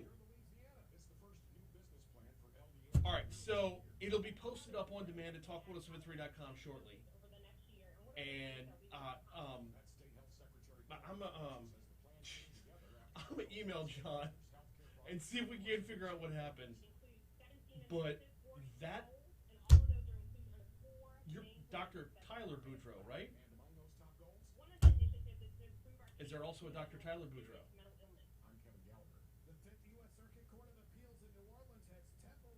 Okay, I had Tyler Boudreaux on my list. I think we've gotten to the bottom of it. He did great. The part I couldn't understand was if I kept saying Dr. Tyler Boudreaux, then why would he correct me? All right, so we had two Dr. Boudreauxs on the email. Awesome. So much fun. All right, thanks, man. Have a good one. We had the right guy. We had the right guy. Oh my God. That is so good. Is he calling back? No, that's Wbrz. That's Stephen Wbrz back. Oh, did y'all hear that? Was my mic on for that? Oh, snap. Crazy stuff happened in the last segment, but it's all taken care of now. We're still in the middle of the break. We're going to be back on live in a couple minutes. We'll get you on. That is probably one of the craziest things that's ever happened. Okay, yeah, like live in real time, it felt bonkers. But I'm going back to the email and seeing who was CC'd. There were two Dr. Boudreaux CC'd. Yeah. Oh, so good. That is one of the weirdest things I've ever witnessed. I didn't know how to answer that. I didn't know if it was a prank or. Hi, this is Dr. Boudreaux. I'm calling in from a segment. No, I just talked to Dr. Boudreaux. There was nothing. The time just didn't happen. Unreal.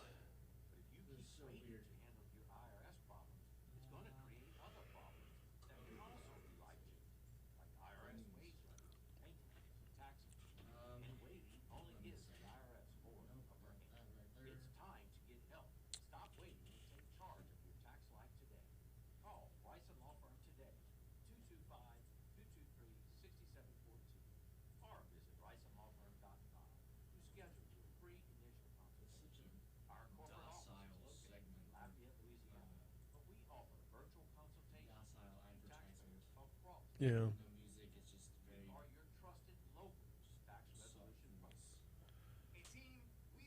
Troy, Byron says this doc just ensured a lot of men whose wives are listening are going to have an uncomfortable dinner conversation tonight. Those lesser-known behaviors represent every man over 40 I know. Yeah, I know. And, yeah, how many guys don't want to hear the conversation, so we're going to shut down the conversation, and that just contributes to the behavior that the doc was talking about. I don't want to hear it right now. Can we just not? So it's worse! And by the way, the number of dark humor jokes that I can't tell even on YouTube. Nope, moving on because I'm not going to do it. I'm going to sharpen my pencil.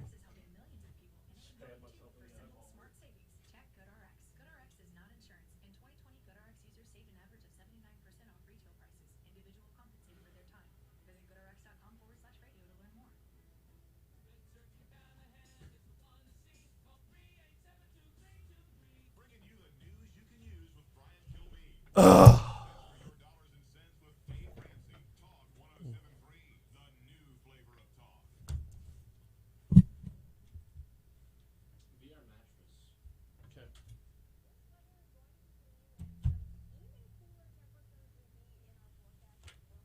Hey, Steven. Hey, I assume we're hitting amendments one more time? Yep. Cool. Hang tight.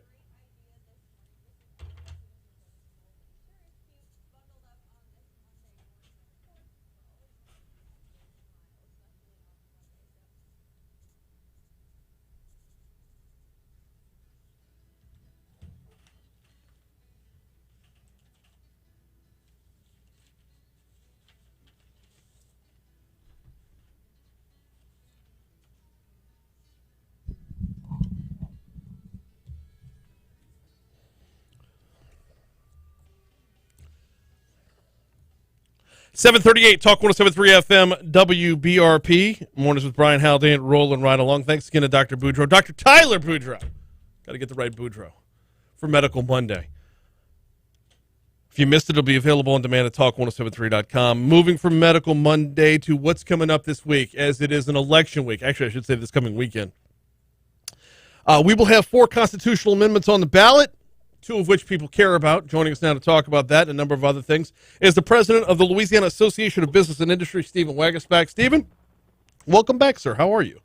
Good morning, Brian. How are you today? I'm doing very well. I want to start off by talking about what's on the ballot this Saturday, but I can't because I've got to dial it back to last Saturday first. Because coming up this Saturday, you might actually see some folks that prioritize tailgating over going to the ballots because there's been a reinvigorated spirit in LSU football this year.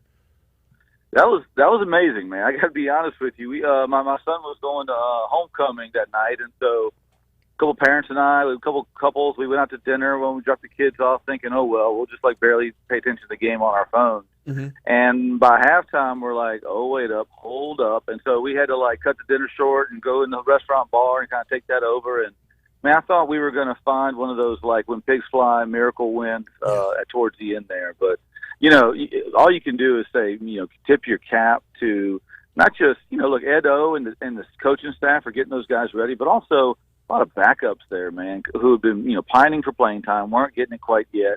They go in there, they showed grit, they were prepared. I mean, it was a pretty cool experience to see. And I think the biggest thing is if you're a coach out there and your agent's trying to give you advice as to what the best job is out there, all you got to do is look at how LSU did last weekend and how Florida did last weekend, and then look at how USC plays. And then you see, all right, there's so much talent in the cupboard at LSU. All you got to do is get the right guy to come in here, and this thing can shine pretty quickly. So, all in all, awesome weekend for LSU. Even though we didn't get the win, I'll take it.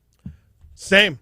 It was a fun ride. The outcome wasn't the what we 100% desire, but when you're a 28.5-point dog and you're one play away from winning the whole thing, I mean, I'll take it for now. Let's be honest. Right now we're place and playing time. for pride. We're Yes. playing for making sure the program stays in good shape so the next person can come in and have a Ferrari to drive. That's what we're doing. Yeah. And if that's your goal, I would say mission accomplished last week. Obviously, a win would have been awesome. But, for the goals we have at this point of the season, I'll take it. 100%. Looking ahead to this weekend, as folks go to tailgate for the Arkansas game, they'll need to swing by their polling place as there will be ballots, or there is an election this coming Saturday. 4 amendments are on the ballot. Do we yet know it's on amendments 3 or 4? Because I haven't cared yet, and I don't plan on starting. Yeah, look, and I'll tell you, look, as a voter, I'll probably be voting for all 4.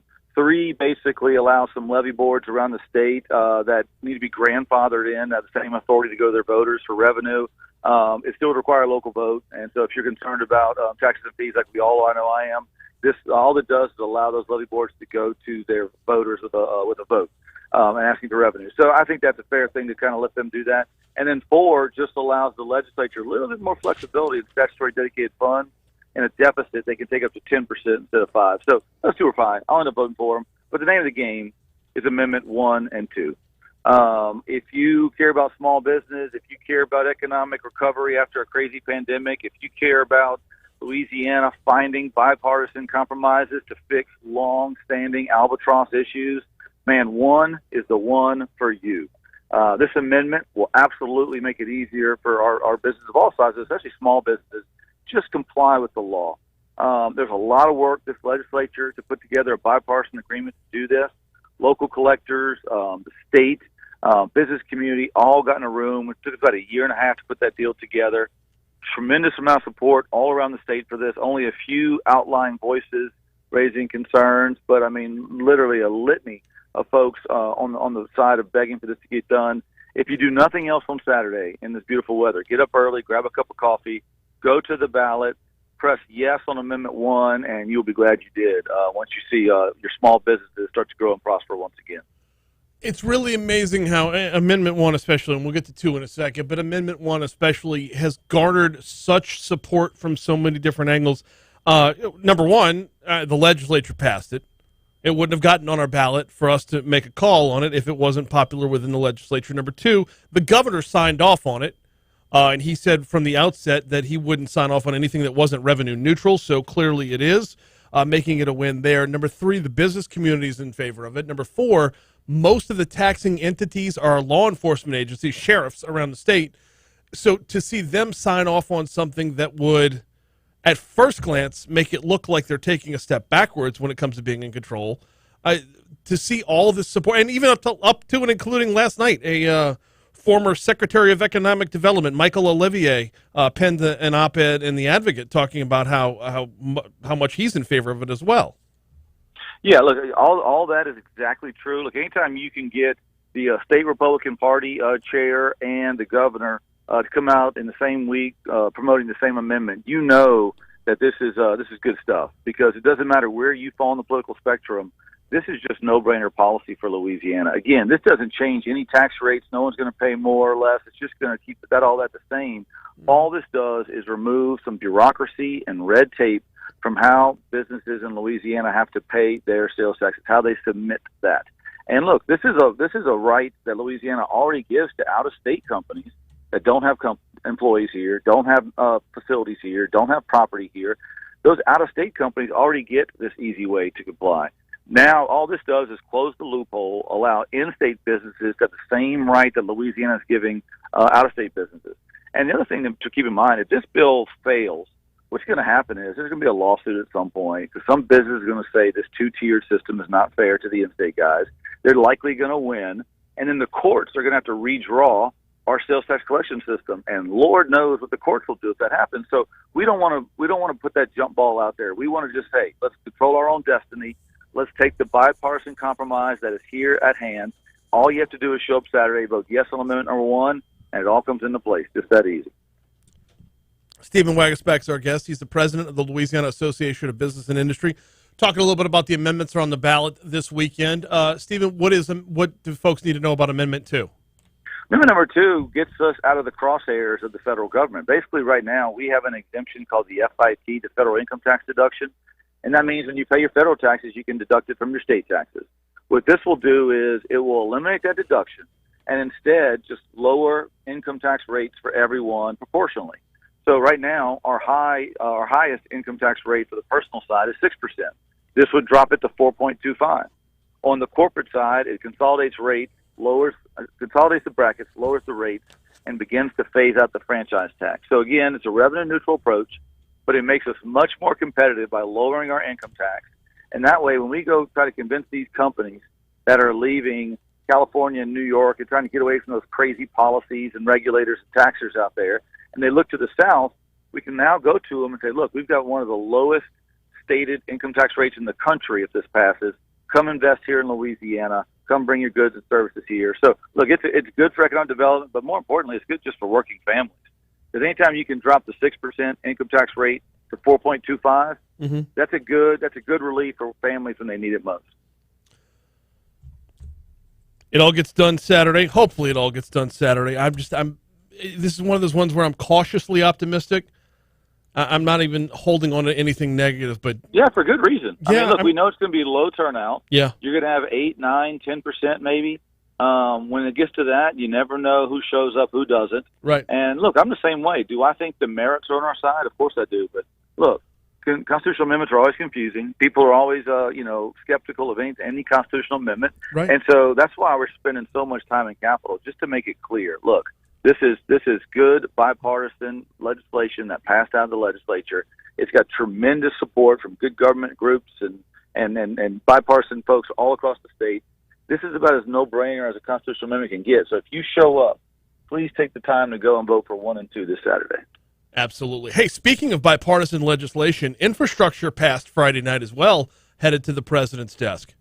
Yeah, it did. And, it kind of came together quickly last week. And, we've said all along that we were supportive of that legislation, but we also were opposed to the second bill, which is the social infrastructure bill. So the real drama in D.C. right now is, will the second bill get traction? And, we'll be advocating pretty clearly that it shouldn't, that it should go the way of the dinosaur and just go away. That second bill will be very harmful for inflation in our economy. But look, infrastructure bill, we're glad it passed. Is it a perfect bill? No way. But anytime you can invest that much money in roads and bridges and broadband and rail and protection from water, that's a good development. And so now it's time for us to work as a team, as a state, to advocate with the administration and the agencies who are going to have some of these discretionary grants to make sure they treat us fairly. Because if not, we need to yell from the rooftops that that's not happening. But it's time for us to get together and try to get as much of those dollars down to Louisiana as possible, because we all know infrastructure needs are huge here. Just last night, I was driving to the office late downtown to go grab something, and I get on I-10, and it is bumper-to-bumper stops last night around 7 o'clock. Yep. And it took me about 45 minutes to get downtown. That's a Sunday night. Right. And the reason why is because that bridge over the river, there was one little standstill truck. It put everything behind. And look, we got to stop being so subservient to one truck having car troubles, putting us in gridlock. And so this infrastructure bill, along with what the legislature passed last year, hopefully gives us some resources that now we can start making some smart adjustments to our grid. If for no other reason, we could stop calling a 60-year-old bridge the new one. He is Stephen Wagisback from LABI. And look, hey, only Senator Cassidy and Congressman Carter from Louisiana were the only ones to vote in favor of this. I can't wait to get Congressman Graves on Wednesday to tell him he voted the exact same way as the squad did. Well, I'll be listening on that one when you ask that question.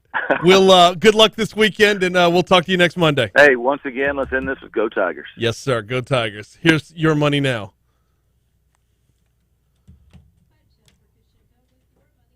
Yeah, 6 Democrats voted no in the House on the infrastructure package, and among them were Congresswoman Alexandria Ocasio-Cortez, Ilhan Omar, and Rashida Tlaib.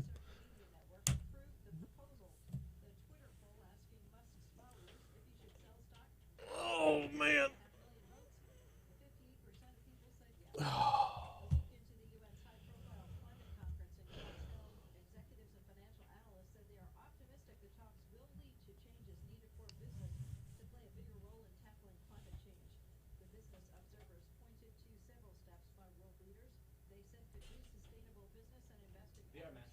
Yes. And I do not do Muya yet. No.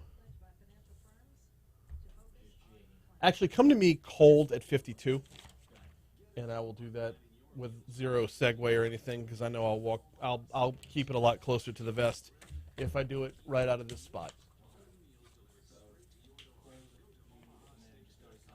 Yeah. Yep.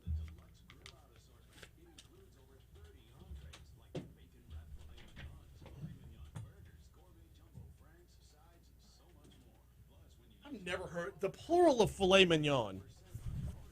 The way it says bacon wrapped filet mignons. I've never thought about the plural of filet mignon. Would it be filets mignon? Well, the fillets that you have plural. The mignon, it's like the plural of attorney general is attorneys general. I don't think I've ever heard the term filet mignon used Plural in general. No, it's weird. No one says I'm gonna have. They say I have 2 filet mignon. Yeah. Right.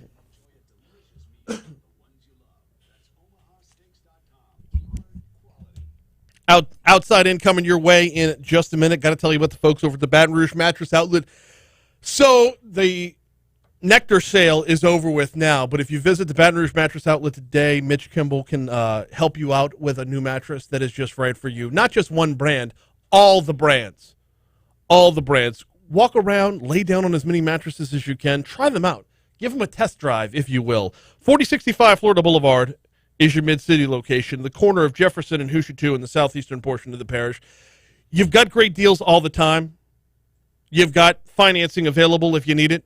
And if you mention you heard about them on this show, you will get free delivery at either location of the Baton Rouge Mattress Outlet. Christy and I, we got our mattress from the Baton Rouge Mattress Outlet. Could not be happier. And we tried out probably half a dozen before we found the one that was just right for us. When it comes to the firmness, when it comes to the pillow top, you name it, they've got it. 4065 Florida Boulevard or Jefferson and Hushatu for the Baton Rouge Mattress Outlet.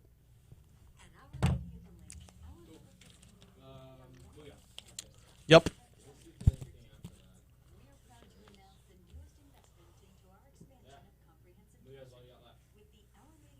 Okay.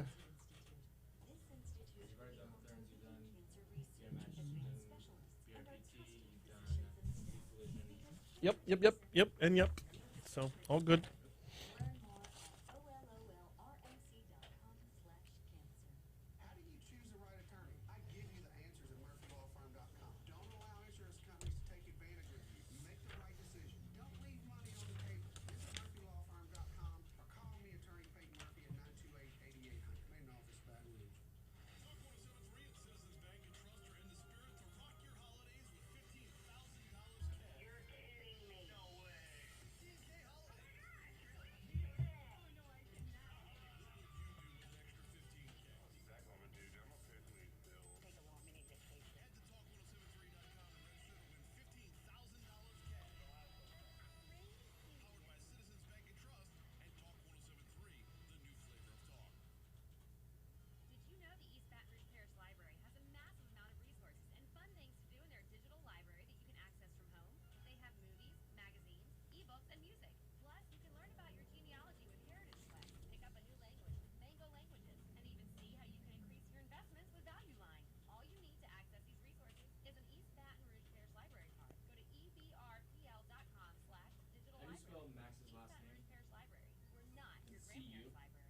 Who? Casella.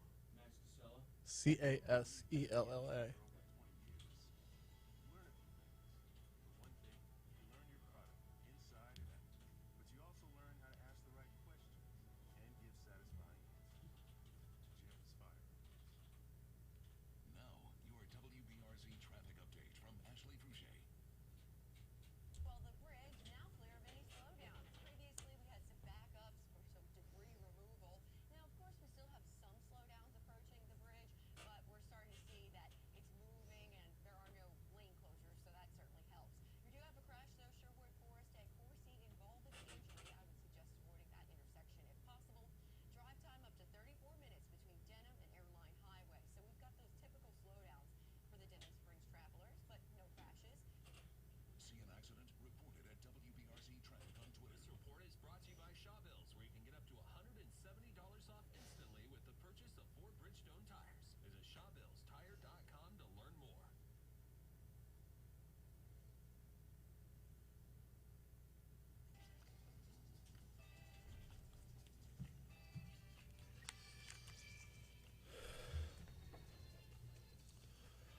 .756 Talk 107.3 FM WBRP mornings with Brian Haldane rolling right along. We got CBS News coming your way in just a little bit. We do, however, right now, every day at this time, we step outside of East Baton Rouge Parish. We check in on the headlines from our surrounding parishes with the Outside In.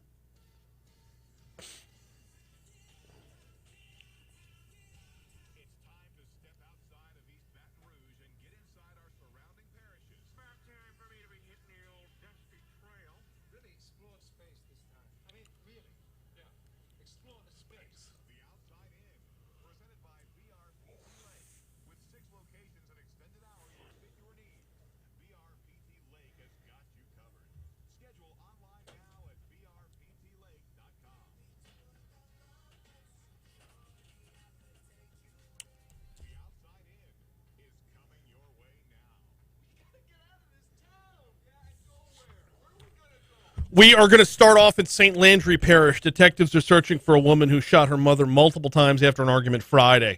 St. Landry Parish Sheriff's Deputy said 38-year-old Ashley Sims shot her mother around 5:30 p.m. During an argument, detectives said Sims grabbed a gun, shot Vera Sims in the stomach and lower parts of her body multiple times. Authorities did not disclose her condition, but said Vera Sims was taken to a Lafayette hospital where she was being treated for her wounds. Deputies said Ashley Sims left the scene before law enforcement arrived. Next stop, St. James Parish. Authorities are searching for a teenager who deputies believe murdered one person and shot another during a drug deal. The St. James Sheriff's deputies were called to the shooting Thursday, shortly after 11 p.m., near the intersection of Highway 18 and Collins Street. Deputies said 16-year-old David Harris, a passenger, was shot to death in the car. The driver, 28-year-old Jordan Michael Keller, was uninjured. Sheriff's Office issued an arrest warrant for 18-year-old Maurice Honor Jr., a Vacherie resident. He's wanted for 1 count of first-degree murder, 1 count of attempted first-degree murder, and attempted armed robbery. Detectives said the shooting was a drug transaction that turned deadly. We head next to Livingston Parish. Small-town government in French Settlement is facing another problem. A possible computer breach forced the town hall to shut down. Town hall in French Settlement had received a suspicious email last week that may have included malware. Mayor Haley Unbingen called in an IT expert to investigate the email that came in from a resident in the village, but the resident said they didn't send it. The closure of the government town hall via online makes it hard for residents to pay fines and get help with hurricane debris that still needs to be removed. The mayor is hoping to reopen their online version of the town hall as soon as today. Closing out with a traffic advisory in Ascension Parish. The Louisiana Department of Transportation and Development says that as of today, the Henderson Bayou Bridge on Highway 933 will be closed for repairs. The bridge is located on 933, a tenth of a mile west of the intersection with Joseph Ario Road and Galvez Middle School. DOTD typically detours traffic only to state routes, but the parish has allowed detours on the local roads as well because of the proximity to Galvez Middle and the densely populated area as well. Drivers detouring around the construction are asked to be considerate in residential areas. The work is expected to be complete and the bridge reopened in 2 weeks, weather permitting. That is the Outside In, presented by BRPT Lake. BRPTLake.com is the website. Got that nagging injury keeping you from being your best you? Visit BRPTLake.com. Get back to being your best with physical therapy and Baton Rouge Physical Therapy. We got CBS News coming your way right now.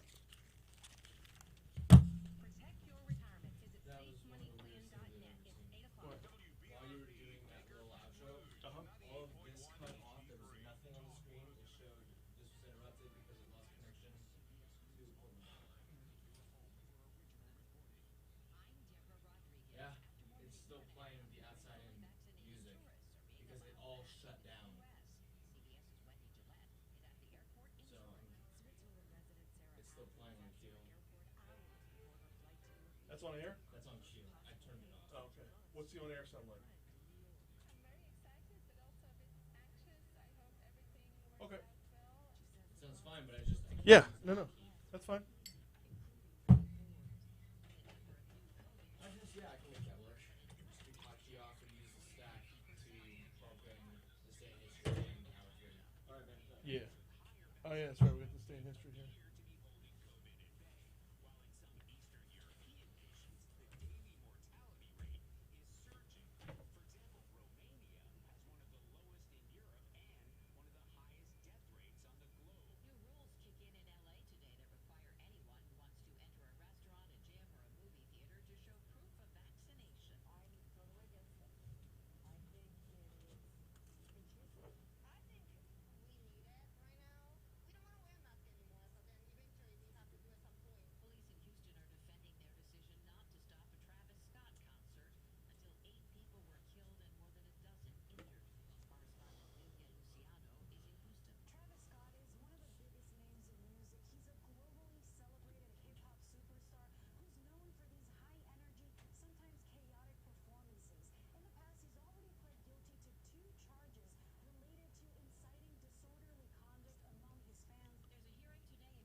Nice to get my potential two ways from CBS after the show's already started.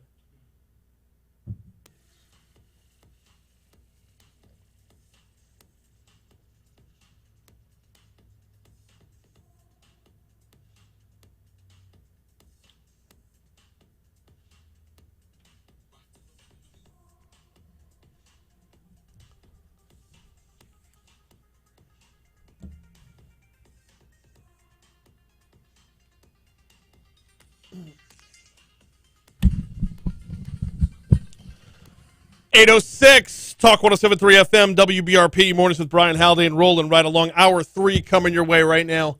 This hour, we're going to talk with actor Max Casella later on.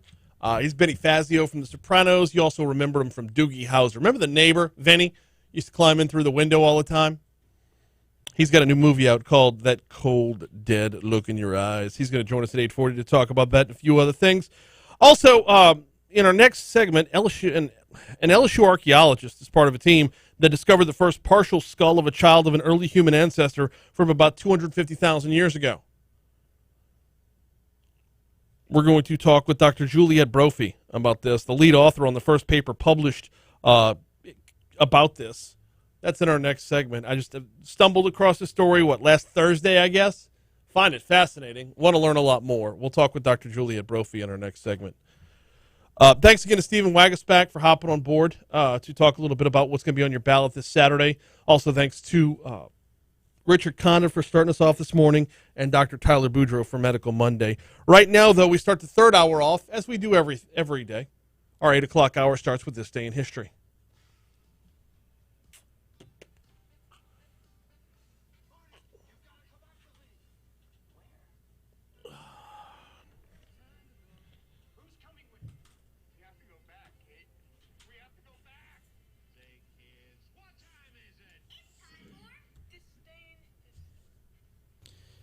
We're kicking things off back in 1789. Bourbon whiskey first distilled from corn by Elijah Craig in Bourbon, Kentucky. Cool. You a whiskey guy? I am a whiskey guy. Likewise. I like my whiskeys. I also like vodka. I also like tequila. But I enjoy whiskey. I'd say whiskey's my go-to, but, if it's cold and free, then it's, There's that. I'll take that. 1864, Abraham Lincoln elected into his second term as American president. How'd that work out for him? Ended with a bang. 1889, nicely done. Montana admitted as 41st state of the Union. How'd that work out for him? It's an irrelevant state. It's not much. Shout out to any Montanans listening, but... We're big in Montana. Yeah, are we really? Oh, the streaming. They're all over us on the stream. Sorry, on the app. sorry. Montana's all about the app. They download. They do the staycation survey all the time. It's huge in Montana. Sounds like Montana's full of a lot of very smart people. They live in Montana, so there's that. Perennial geniuses right there. 1910, first Washington state election in which women could vote. Cool. 1950. A U.S. aircraft shoots down a North Korean jet in the Korean War, the first jet-to-jet dogfight in history. Really? Mm-hmm. I would have had that pegged for World War II, but all right. Yeah, I imagine. That's got to be crazy. 1962. Canada's government orders the nickel change back to round shape. I had to look it up and see what it was before. I thought it was going to be like some square or something. It's basically a circle, but it's like defined edges, like... an octagon, but times like 70. Okay. Hey, Kennedy beat Nixon on this day in 1960. Did he really? Mm-hmm. Very interesting. How'd that work out for him? With a bang. Yep. 1966. Movie actor Ronald Reagan elected governor of California. Nice. 1970. Talked about this earlier. Thank you to Richard Condon.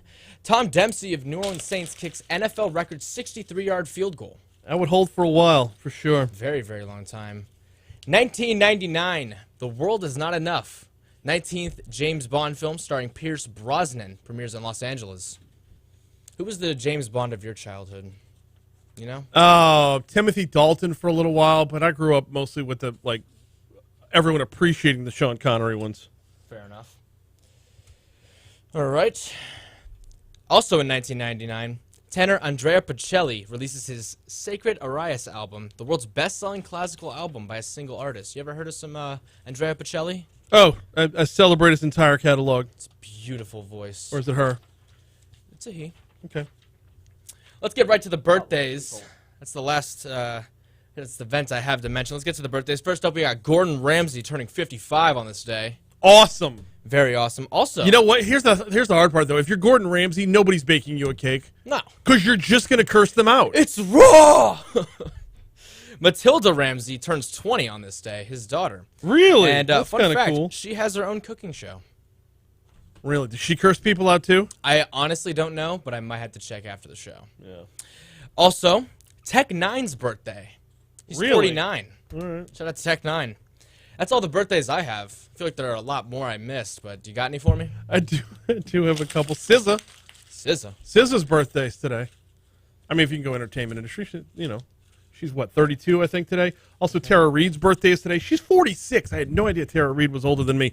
Also, Sam Bradford, former Rams quarterback Sam Bradford. Giancarlo Stanton, his birthday today. And since I like to do as much local as I can, yes, sir. Former LSU Tiger and New Orleans Saints wide receiver Eric Martin's birthday is today. Ooh, happy birthday to all those mentioned. I only have one. I think you may have another, but I have Alex Trebek. He died on this day in 2020. Yep. Very recently. You got something for me? No, what you got? Well, we also have Heavy D died on this day. Oh, my goodness. Okay, yeah, I was waiting. So, you don't even know who Heavy D is, do you? I can't say that I'm familiar. So this is my childhood in a nutshell. The early '90s, when young Haldane was in high school, Okay. a lot of bright colors, a lot of very over-the-top movement. Heavy D as a rapper and an entertainer was emblematic of all that. In fact, I believe you should have queued up one of his more popular tunes. Yes.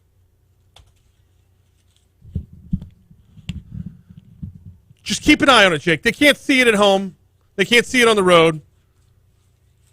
But this is kind of energy and life. Now look at the colors. Look at the bright, bright colors. Look at the over-the-top dance movements.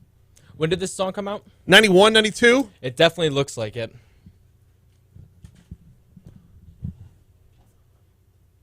I can't hear this without also hearing the opening song to In Living Color. How you living? In Living Color. Actually, that was Heavy D that did the opening to In Living Color. I like the moves. Fancy. Big dude, thick glasses. Name someone with Mind more your body, swagger. baby, move your body. We can slide, come on and do it, hottie. Nice. Well, National Days, what do we got? We have, first I'm going to start off with Man, the I serious miss one. Heavy D. I'm going to start with the serious one first. It is World Orphans Day. We're going to move right along. It is National Parents as Teachers Day. Yeah, send your kids to school, people. Or don't. Wow. Or don't. I mean, it's your choice. International Tongue Twister Day. Okay. Can't think of any off the top of my head. No, don't worry I was about it. going to try one, but it probably wouldn't work. I ran us along with the Heavy D music. You're Fair welcome. enough. Well, finally, National Dunce Day. Make no connections to the previous national days for that. That is this day in history. We are late for a break. When we come back, let's talk about a 250,000-year-old skull. Next. Dr. Brophy? Hey, this is Brian. We're just now going into break. We've got about a minute or so, then coming your way. All right, excellent. Hang tight for me, and we'll have you on in a sec. Thank you.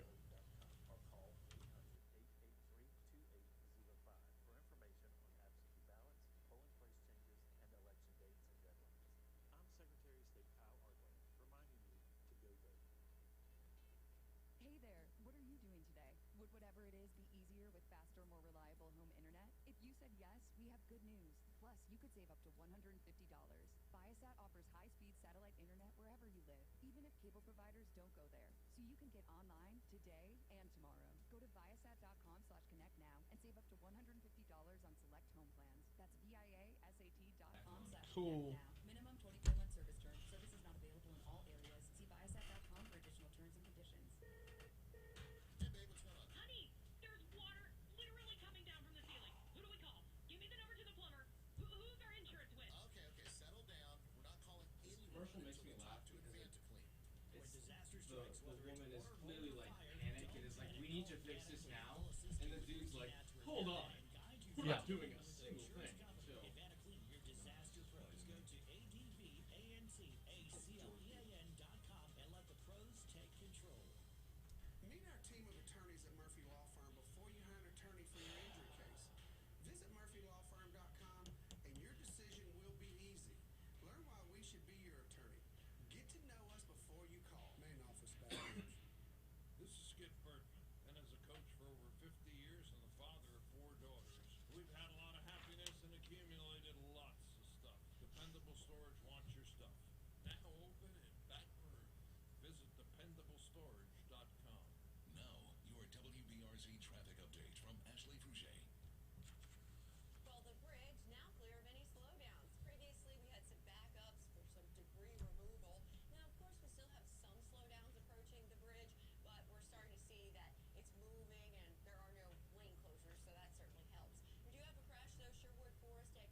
817 Talk 107.3 FM, WBRP, Mornings with Brian Haldane, rolling right along. Actor Max Casella coming up in our next segment.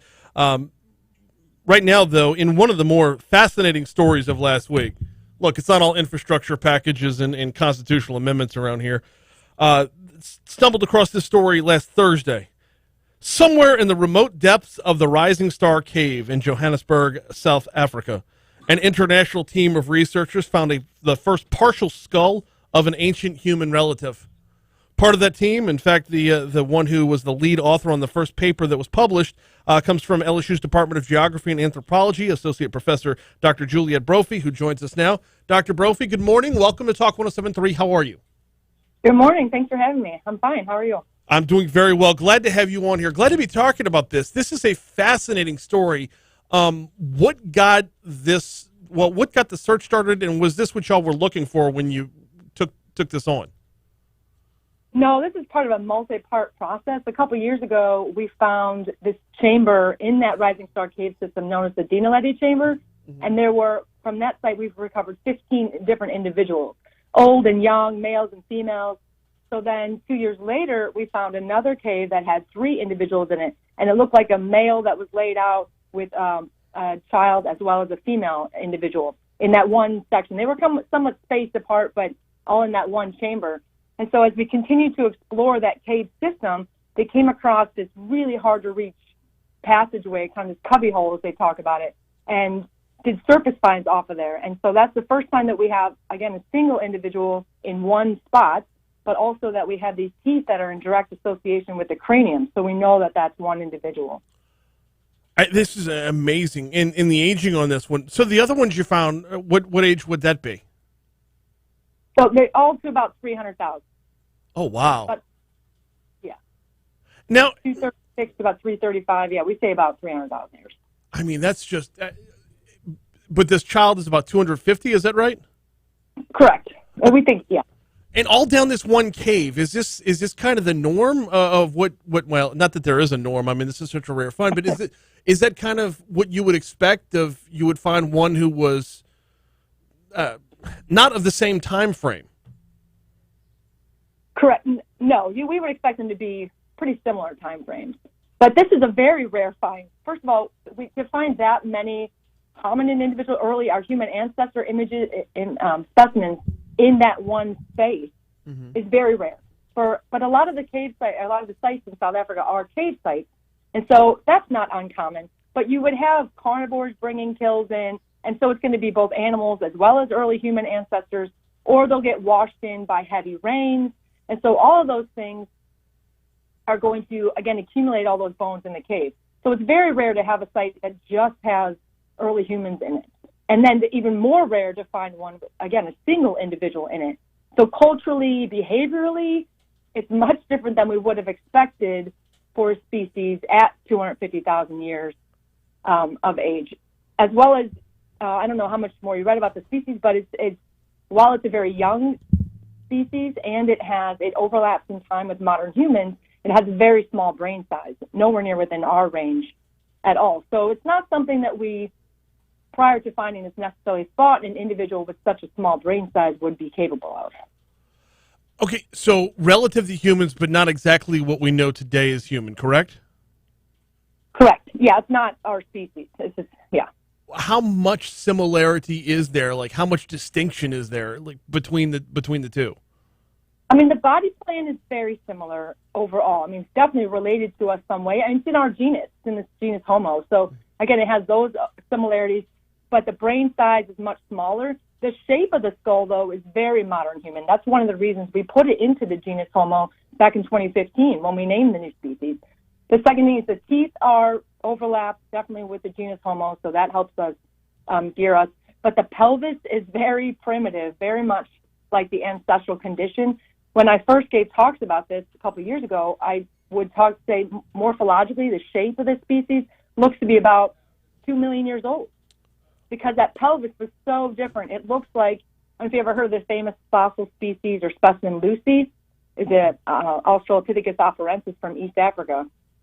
But that's about 3 million years old, 2-3 million years old, so much, much older than this specimen. But again, all these other features. It's got long, lean limbs. The lower legs suggesting that's very similar to us, but the shoulder area is a little bit different. The fingers a little bit curved. So it's got this mix of traits, but we think more like Homo, more like our species than it is like the one in the past. Well, and being that it's all relatively speaking, but being that much closer to our time than I believe you said Lucy's time would suggest that as well. How much are y'all able to extrapolate? Like, how granular can you get in your description of what was this girl's name? Letty, I believe y'all are calling her. How granular can you get in your description of what would be expected from Letty when it comes to just, like, can you determine something about day to day? Can you determine something about, like, natural habits and like, how she sustained her life while she was on Earth?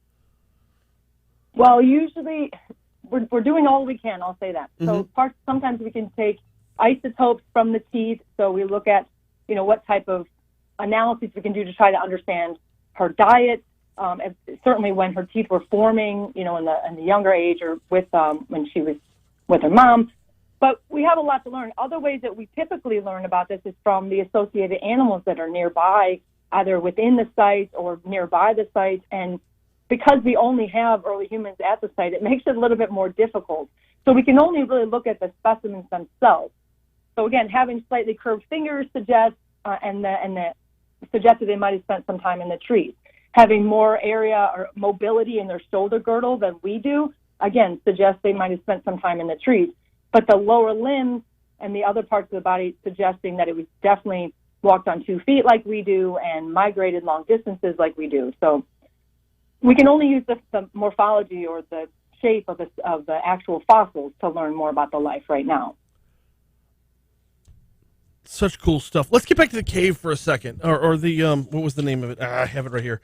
The chamber where Letty was found. The Denali Chamber. You've said there's been multiple finds in this one area. Is there anything suggesting that this place was like a go-to, like I for lack of a better term, like a city center of the time? Well, so we think that's somewhere in the region, but what it seems like here is that they are deliberately depositing their dead in this cave. So graveyard. Correct. Yeah, that's what it seems. We've rejected all these other hypotheses. So again, at other cave sites, they're usually chewed on by carnivores, and you can tell they have tooth marks on them, or they're cut up, so they have cut marks on them, or again, washed in by the really heavy rains. And so, but you would have a mix of fossils in there. The rains aren't going to preferentially wash in human ancestors without any other animals or, again, debris. And so we don't have that. Dr. Juliet Brophy from LSU is our guest, part of the international team of researchers that found a partial skull and teeth of a 250,000-year-old girl, which is an amazing discovery in and of itself. Now, Dr. Brophy, is your work just getting started here, or do you hand this off and move on to the next find? Oh, no. I'm still continuing on this work. So what's next? What's next? One of the things I'm really interested in looking at, better understanding their diet, like you said. So what I think is also really interesting about the site is that, or across all 3 of those chambers where we found hominid so far, is that there's dental chipping that are found on the teeth. And this is a very high percentage, which is unprecedented with other species in the fossil record. We do see some dental chipping, but not to such a high extent. So was it something in their diet that has a lot of grit in it that increased this?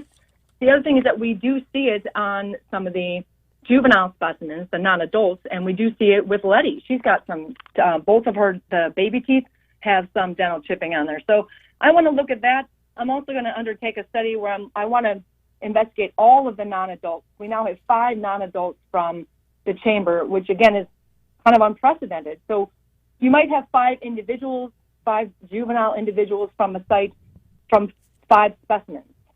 So 1, 2, 3, 4, 5 that tell us that's not from the same individual, or that are from different individuals, that we can't tell a lot about. With hominid, we've got 5 individuals made up of multiple specimens, if that makes sense. So we have a lot more data per individual.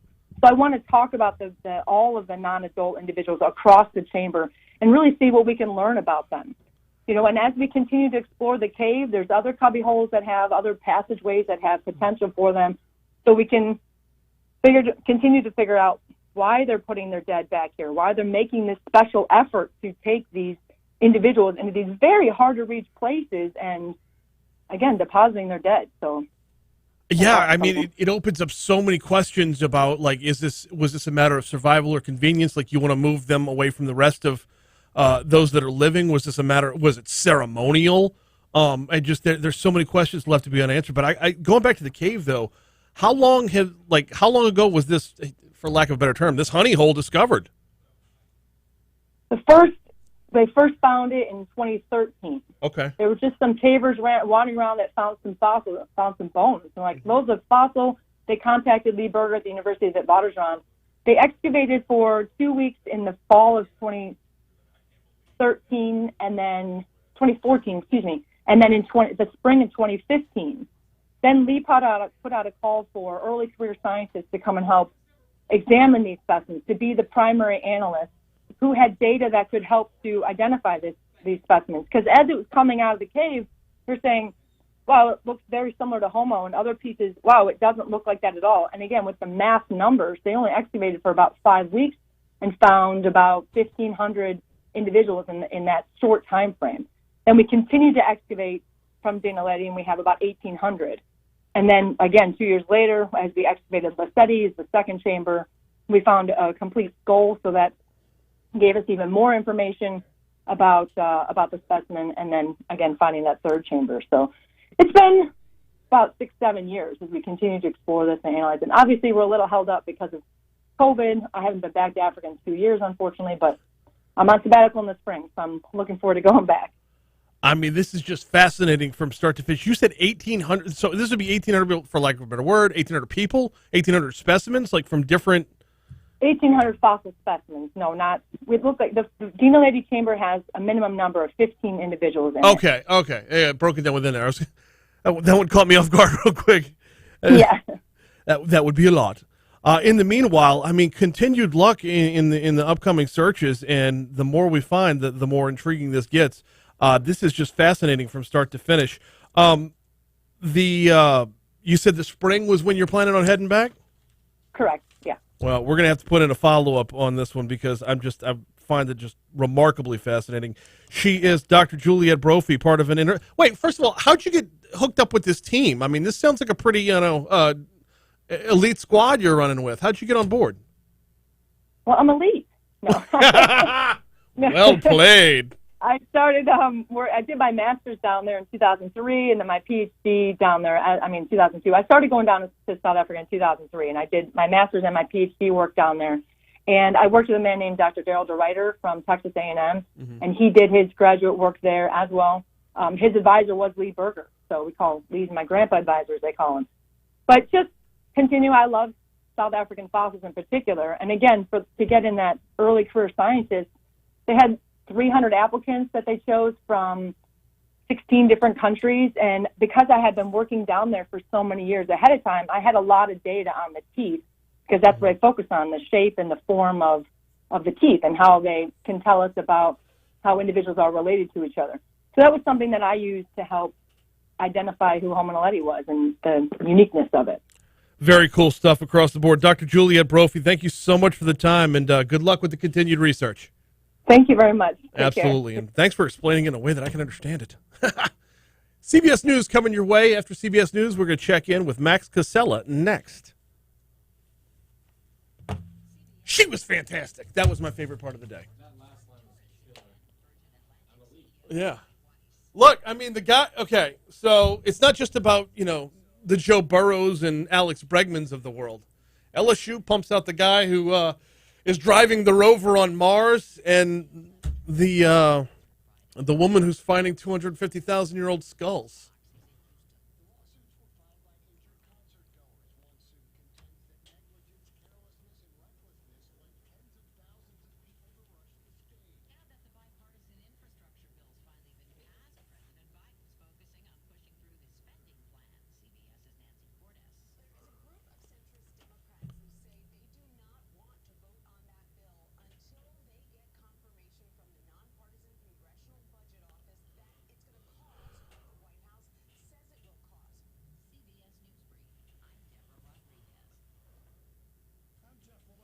Oh, thank you.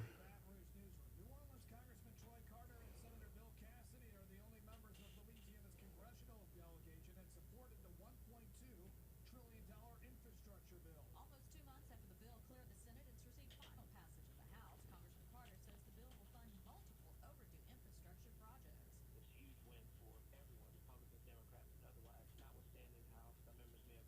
Congressman Clay Higgins and Mike Johnson issued statements in opposition of the bill, claiming it's a tax spend measure. Senator Cassidy, who co-authored the legislation, says it isn't, and the bill does not. Byron says skulls are kind of infrastructure. Talking about say we don't just talk about infrastructure around here. That's funny. What's up? Anna hit the power switch in her room and knocked off the blade, the wide orbit blade. So we were off air for Eagles since like 7:40. She hit the power switch.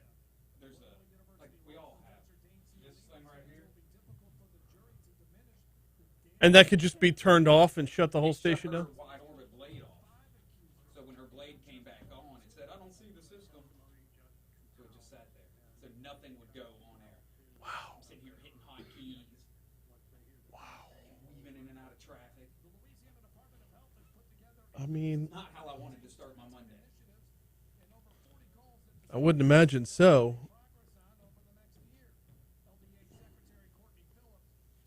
And that's just where you could just like bump into it and oops, I just shut the whole damn station down. My ass Friday was in there. I was like, "Oh, look at this power switch. I bet you this was in a bad spot." Sorry to laugh. Deserving. Because that's how it happens. Huh. Wonder. Yeah, it's one of those ones where you're like, I wonder how nobody's shut this off accidentally. And then boom. Wbrz traffic update from Ashley Fouché.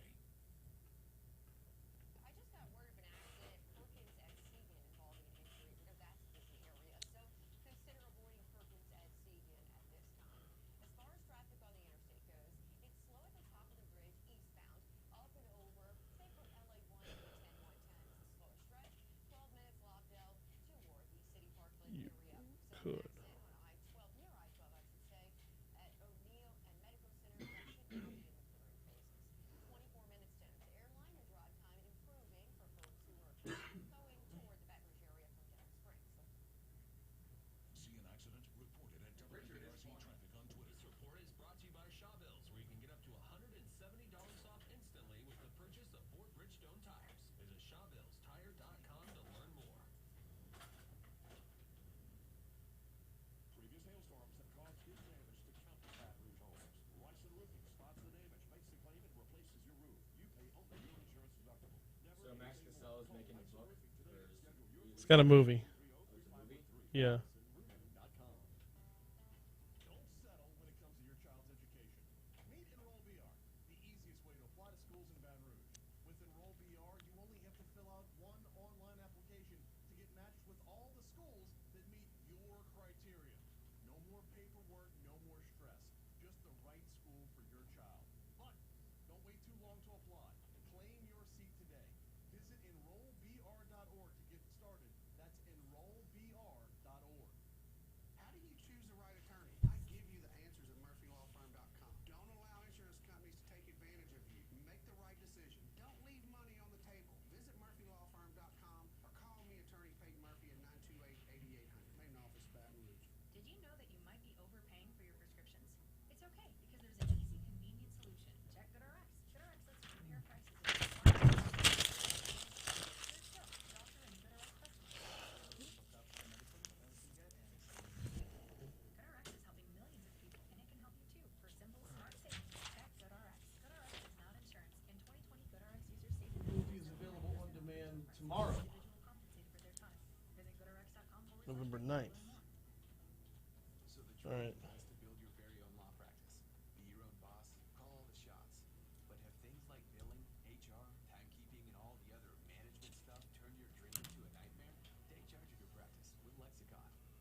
838 Talk 107.3 FM, WBRP. Mornings with Brian Haldane rolling right along. Hey, you got your lunch plans squared away yet? If not, I can help out. Want to send you to either location of Mooyah Burgers, Fries, and Shakes. They're on Segan Lane, just north of Industrialplex. You can also find them on Bluebonnet at Highland Road. You're going to find the freshest ingredients. You're going to find a top-notch burger, possibly, if not the best burger in Baton Rouge at Mooyah Burgers, Fries, and Shakes. Customer service is on another level. Like I said, the ingredients are always fresh, certified Angus beef, freshly baked buns every day. But the combination of the fantastic ingredients with the next level service is what really, really does it. I was able to get by Mooyah on Friday, went mushroom Swiss when it was all said and done. Went with the mushroom Swiss burger myself. Oh, hey, by the way, if you're looking to do something different for your upcoming Christmas party in the office or wherever, holiday party, maybe give Mooyah a call. Bring the burger bar to the office. They've got catering available right now. Check it out online at mooyah.com/catering, mooyah.com/catering, or call 663-6632. 663-6632. So many different choices. You're never going to go wrong. Make sure the whole office goes home happy with Mooyah Burgers, Fries, and Shakes. Looking forward to talking with Max Casella in just a minute. He should be hopping on here in just a little bit. His career got started so many years ago as the neighbor, Vinny Del Pino in Doogie Howser. Since then, he's covered everything from Broadway to The Sopranos. He's been all over the place. His acting career has put him in so many different roles. And this one looks like, from the trailer, it's going to take on a whole new realm, a whole new opening for Max Casella, who joins us right now. Max, good morning. Welcome to Talk 107.3. How are you, man? Good. How are you? I'm doing very well. Hyped to be talking about that cold, dead look in your eyes. But I got to start by rewinding the clock just a little bit, because you've had a career that, started in childhood and has evolved over the course of the years. As an actor, as a professional, how have you walked that path from, Vinny Del Pino to today?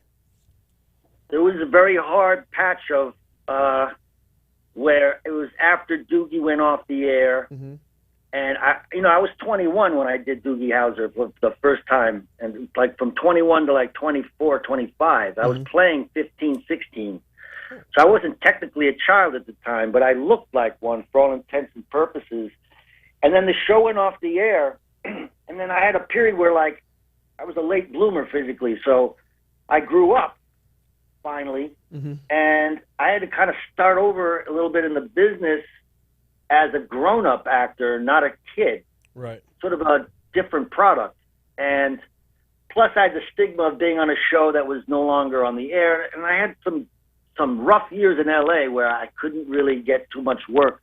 I was doing voiceover stuff a lot, and that got me through it. But it was rough. And then I finally stuck in there, and things just kept turned around eventually, Yeah, and then Benny Fazio comes along, which you nailed it. But I'm a ginormous Sopranos fan, and love the fact that we're already 15 years removed from the end of the show, and the hype is still bigger than it was when it went off the air. Benny Fazio comes along. What was it like being a part of The Sopranos? I've interviewed a few other cast members as well, but to be a part of something that's going to be multi-generational, that's going to live long past all of its players. What's it like to be a part of that? I'm very proud to be a part of the 28 episodes I did. I'm really proud that I lasted that long on the show without being killed off or anything. And I didn't think I would do 28 episodes. I came on in season 3. It was already a huge hit. And I was just so thrilled to be working on such a great show, such great writing, great acting. It was like a family to me. It was a tight-knit family, and everybody in the cast and the crew for a good, from between the year 2000 and 2006 when we went off the air. Those were some great years. I got to tell you, it was some fun, great times. Absolutely. And for what it's worth, Artie had it coming. I mean, Tony should have never taxed you. He had it coming. You had it coming. Come to your house. That was a look. Come on, in front of my wife. In front of my wife. All right, that cold, dead look in your eyes. It's actually going to be available on demand as of tomorrow. I saw the trailer. It looks a little scary. What can folks expect? Well, what you should expect is something you've never seen before. It's from the mind of Owner Tukel, which, if you don't know who he is, it's a shame, because this guy is one of the great filmmakers out there, and he's sort of been like, his films are so unique to him that this film is absolutely twisted, and it's really about this central character. This guy is a French guy living in New York City. He works for me, my restaurant, in a French restaurant, and his girlfriend leaves him. He's in love with the love of his life leaves him over one night of infidelity that he had, and he's guilty, and his life starts spiraling out of control. He loses his apartment, and then in the meantime, there's these little mechanical electronic boxes appearing all over New York City that give you better high-speed 5G type cell service, and it's slowly driving everyone insane. Something in the air, in the electronic waves or whatever. And our central guy starts to hallucinate horrifically and sees demons everywhere. He's a chef in my restaurant, and he starts to inadvertently sicken the customers. He forgets how to cook. I fire him. I keep him on as a waiter. He can't do that. It goes in this horrific, nightmarish downward spiral. It's about loneliness, mental illness, and what's happening in our world with technology and what's it really doing to us. Yeah, I think they were called theta boxes right. Yeah. They're called theta boxes. So, but the similarities between all the 5G antennas we're seeing pop up all over the place, it gets really chilling when you span between art and real life like that. A lot of people are worried about all those 5G things and the cell towers, and they're worried about them. Like, what are they really doing to us? We don't know. It hasn't been enough time, And certainly there's some, people worry about what they're actually doing to us. How'd you get into acting in the first place? I was only 12 years old. I was in grammar school. I did a play, and I was actually going to be an artist. I was an illustrator and a painter. And then I got on the stage, and I guess I just fell in love with it immediately.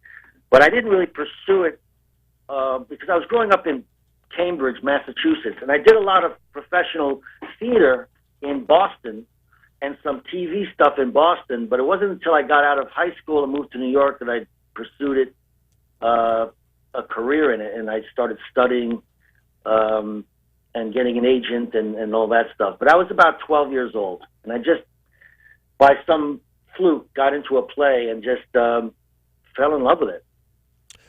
So you've done Broadway, you've done TV, you've done sitcoms and dramas, you've done movies. Now you're cold, dead look in your eyes. Do you have a favorite that you just love being a part of? Is it like a series like Doogie Howser or The Sopranos, or is it the one-time projects like this film? Oh, I love being on a series. I mean, there's nothing like job security, for one thing. Yeah, I mean, what I would love is to be on a great series, do a movie during the hiatus, do a play, maybe every other year. Always like to be on the stage, because that's something that is a thrill that I don't get anywhere else. Doing a live performance in front of an audience from beginning to end, there's nothing to compete with that. But that would be my perfect scenario. Be on a hit series that's really great. Do movies and plays on the side. That would be perfect for me. I know you got to move on to your next one, and we got less than a minute left. But I've got to go back to The Sopranos one more time. This reinvigorated life that the many Saints of Newark, and where that can go moving forward. Are you up for getting back in? Should the Benny Fazio character come back to life?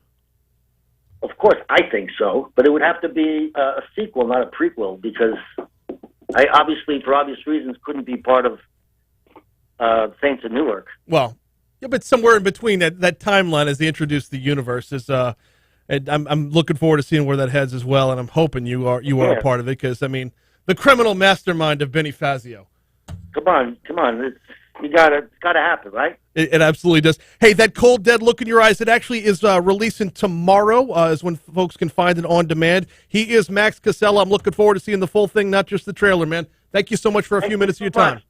I appreciate it. Thank you. My pleasure. Thank you. Why did I just wave? I just waved at the camera like he was there. I was like, thank you, and waved. Max Casella. The Doogie Howser role, which, yeah, he was playing a teenager as a 21. I didn't realize he was 21. I thought he was, like, just slightly under that. I knew he was playing younger, but I'd forgotten about that so long ago. Anyway, Cold Dead Look in Your Eyes opens tomorrow, and if you're not looking forward to it, you need to get looking forward to it. It gets the trailer itself gets very bizarre. And, yeah, those who are susceptible to walking down a path and getting lost down that path, 100% sign up for this one. And then try to look at 5G towers the same afterwards. I dare you. Hey, we got Your Money Now coming your way in just a little bit. After Your Money Now, we got a lot more to go before we close things out. I went by Go Slim on Friday for my weigh-in. Still not working out because of the back thing, but I can tell you it was down to another 1.5 pounds. Oh, getting so close to being under 200. Any Hoosers. Go Slim Nutrition, 763-9600 is the phone number. Before the holidays get here, get yourself on a jumpstart plan. Get yourself on a path to a healthier you, a healthier lifestyle. Don't wait till after you put on the holiday pounds. Visit GEAUXSlimBR.com.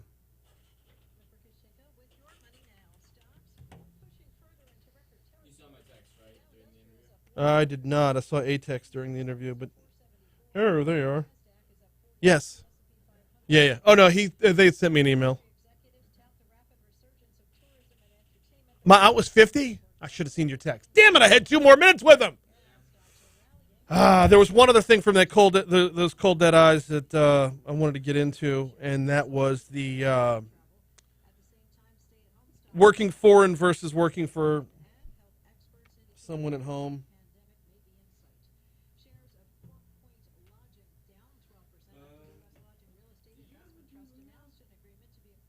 Yeah. Yeah. Oh, when was this? Shit, I meant to get back. I thought I responded to this.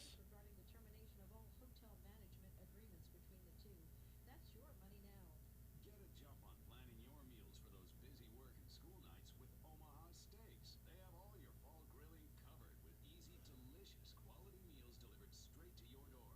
Go to omahasteaks.com and type quality in the search bar to shop the deluxe grill out assortment. It includes over 30 entrees like the bacon wrapped filet mignons, filet mignon burgers, gourmet jumbo franks, sides, and so much more. Plus, when you use code QUALITY, you'll save over 50% on your order, and you'll get 12 free Omaha Steaks burgers. These are basically a steak between buns. Make memories with your family and friends and give them an experience they will truly cherish, and order Omaha Steaks. It isn't just steak, it's the best steak of your life, guaranteed. Visit omahasteaks.com, keyword quality, and save over 50% when you order the deluxe grill out assortment. Plus, get 12 free Omaha Steaks burgers and enjoy a delicious meal with the ones you love. That's omahasteaks.com, keyword quality. They say America doesn't make it. They say no one stands behind their products. They say nothing is built like it used to be. But they haven't met us. Mueller, a family business building on 90 years of doing what they never could. Mueller metal roofs and buildings, made in America, made to last. Mueller's online tools helped Jessica design her own building. The 3D tool is so convenient. I was able to use it in the comfort of my home. I didn't have to physically go into the branch and try to describe to them what I was wanting. I was able to add the lean-to that I've been picturing on my building. I can add roll-up doors. 235. Once I finished my design, I was able to get a quote. I was amazed at how much my building looked like the building that I designed in that 3D tool. Visit our website today at MuellerInc.com. Meet our team of attorneys at the law firm before you hire an attorney for your injury case. Steve Siripa's got to be next, y'all. I got to have Steve Siripa on. Get to know us before you call. I mean,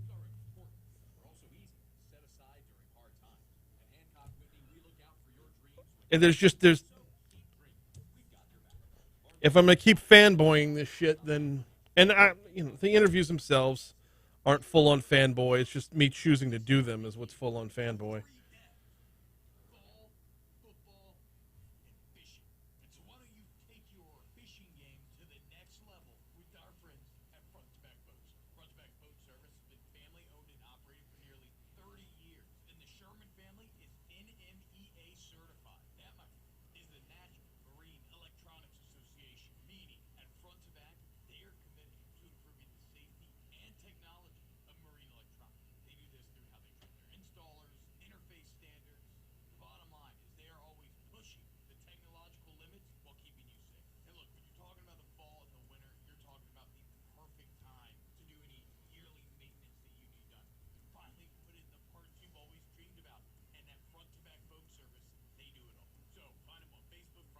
Funny stuff, Byron.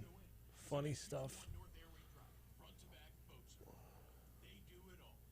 Oh, by the way, just a quick heads up. I got to get upstairs for our Monday morning employee meeting. So the second the show's over with on air, it's going to be over with online as well. No, it's no longer over soon.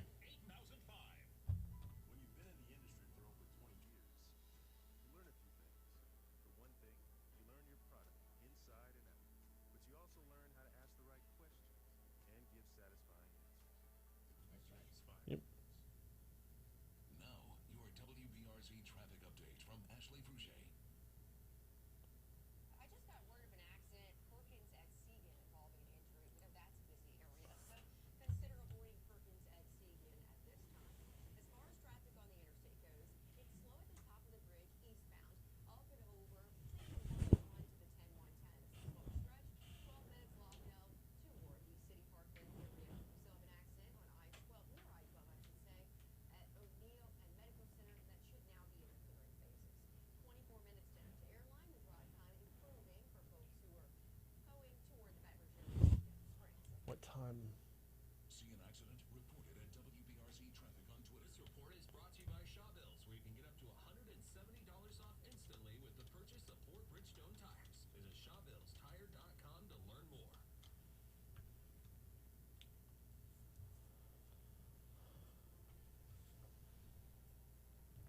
Check the on-air signal real quick. Okay. 8:56, Talk 107.3 FM, WBRP. Thanks again to Max Casella for hopping on board.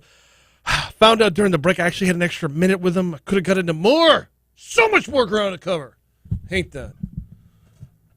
Fun interview, though. Look, I realize, I fully realize how long it's been since Soprano's been on the air. But at the same time, though, the fact that it has evolved into this thing where a whole new universe is about to be introduced to us. You know, I made the comparison when I was talking with Michael Imperioli. I made the comparison to Star Wars. Like a Star Wars for Mafia fans. And that's exactly where this is going. And now that HBO Max is picking up all this new content to have, you get the mini Saints of Newark, but what's going to be like the Mandalorian style, but from the Star Wars world? We'll hit that up in a little bit. Hey, quick programming note. If you're listening throughout the day today, be ready for some intermittent power outages. I can tell you that we will have we got some work going on our tower. So if you hear the station go out and all of a sudden you don't hear me, no, just kidding. It wasn't right now. If all of a sudden you don't hear the station anymore, we're well aware of it. We've got some guys working on the tower. Clearly, they can't do that while it's all juiced up, or it would be very bad for them. So as you're listening to Kill Me, Dave Ramsey, whatever, as the day wears on, be ready for it. There will be a few interruptions in our broadcast, as it were. So before we get out of here, let's check in on where we're at with the COVIDs. Can you believe 8:58, and we're just now making the first mention of it today, aside from the vaccine stuff that we talked about in the first hour. But that was more about Jeff Landry than it was about the actual pandemic.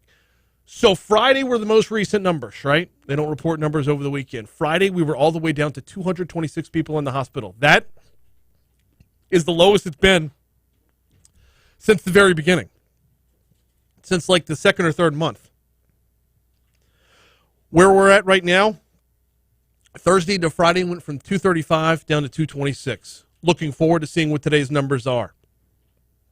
Statewide, we are down to 1, 2, 3, 4, 5, just 6 parishes remain in the highest level of risk. And more getting down all the way beyond substantial to moderate. And we should start to see low pretty soon. Actually, we've got one parish with 0 reporting right now, which is fantastic. The number of new cases reported today comes out at noon-ish, generally right around noon. But we'll be on the lookout for it, and we'll have a lot for you tomorrow. Hey, also coming up on the show tomorrow. I don't have time to do this. Yeah, I do. Also coming up on the show tomorrow, Congressman Troy Carter will be by at 8:35. Troy Carter, one of 2 of Louisiana's delegation to vote in favor of the infrastructure package that's made its way to Joe Biden's desk. We'll talk with Congressman Carter about that and what it means for Louisiana from a dollars and cents standpoint. Also tomorrow, we got a lot more ground to cover as well. It is election week. We'll be talking a lot more about the amendments, what's on your ballot for this coming Saturday, and more. Meanwhile, we got to sign off for today. Fox News Rundown's coming your way next. Brian Kilmeade's out today, so he'll have a sub in. We'll see y'all later. Bye, YouTube.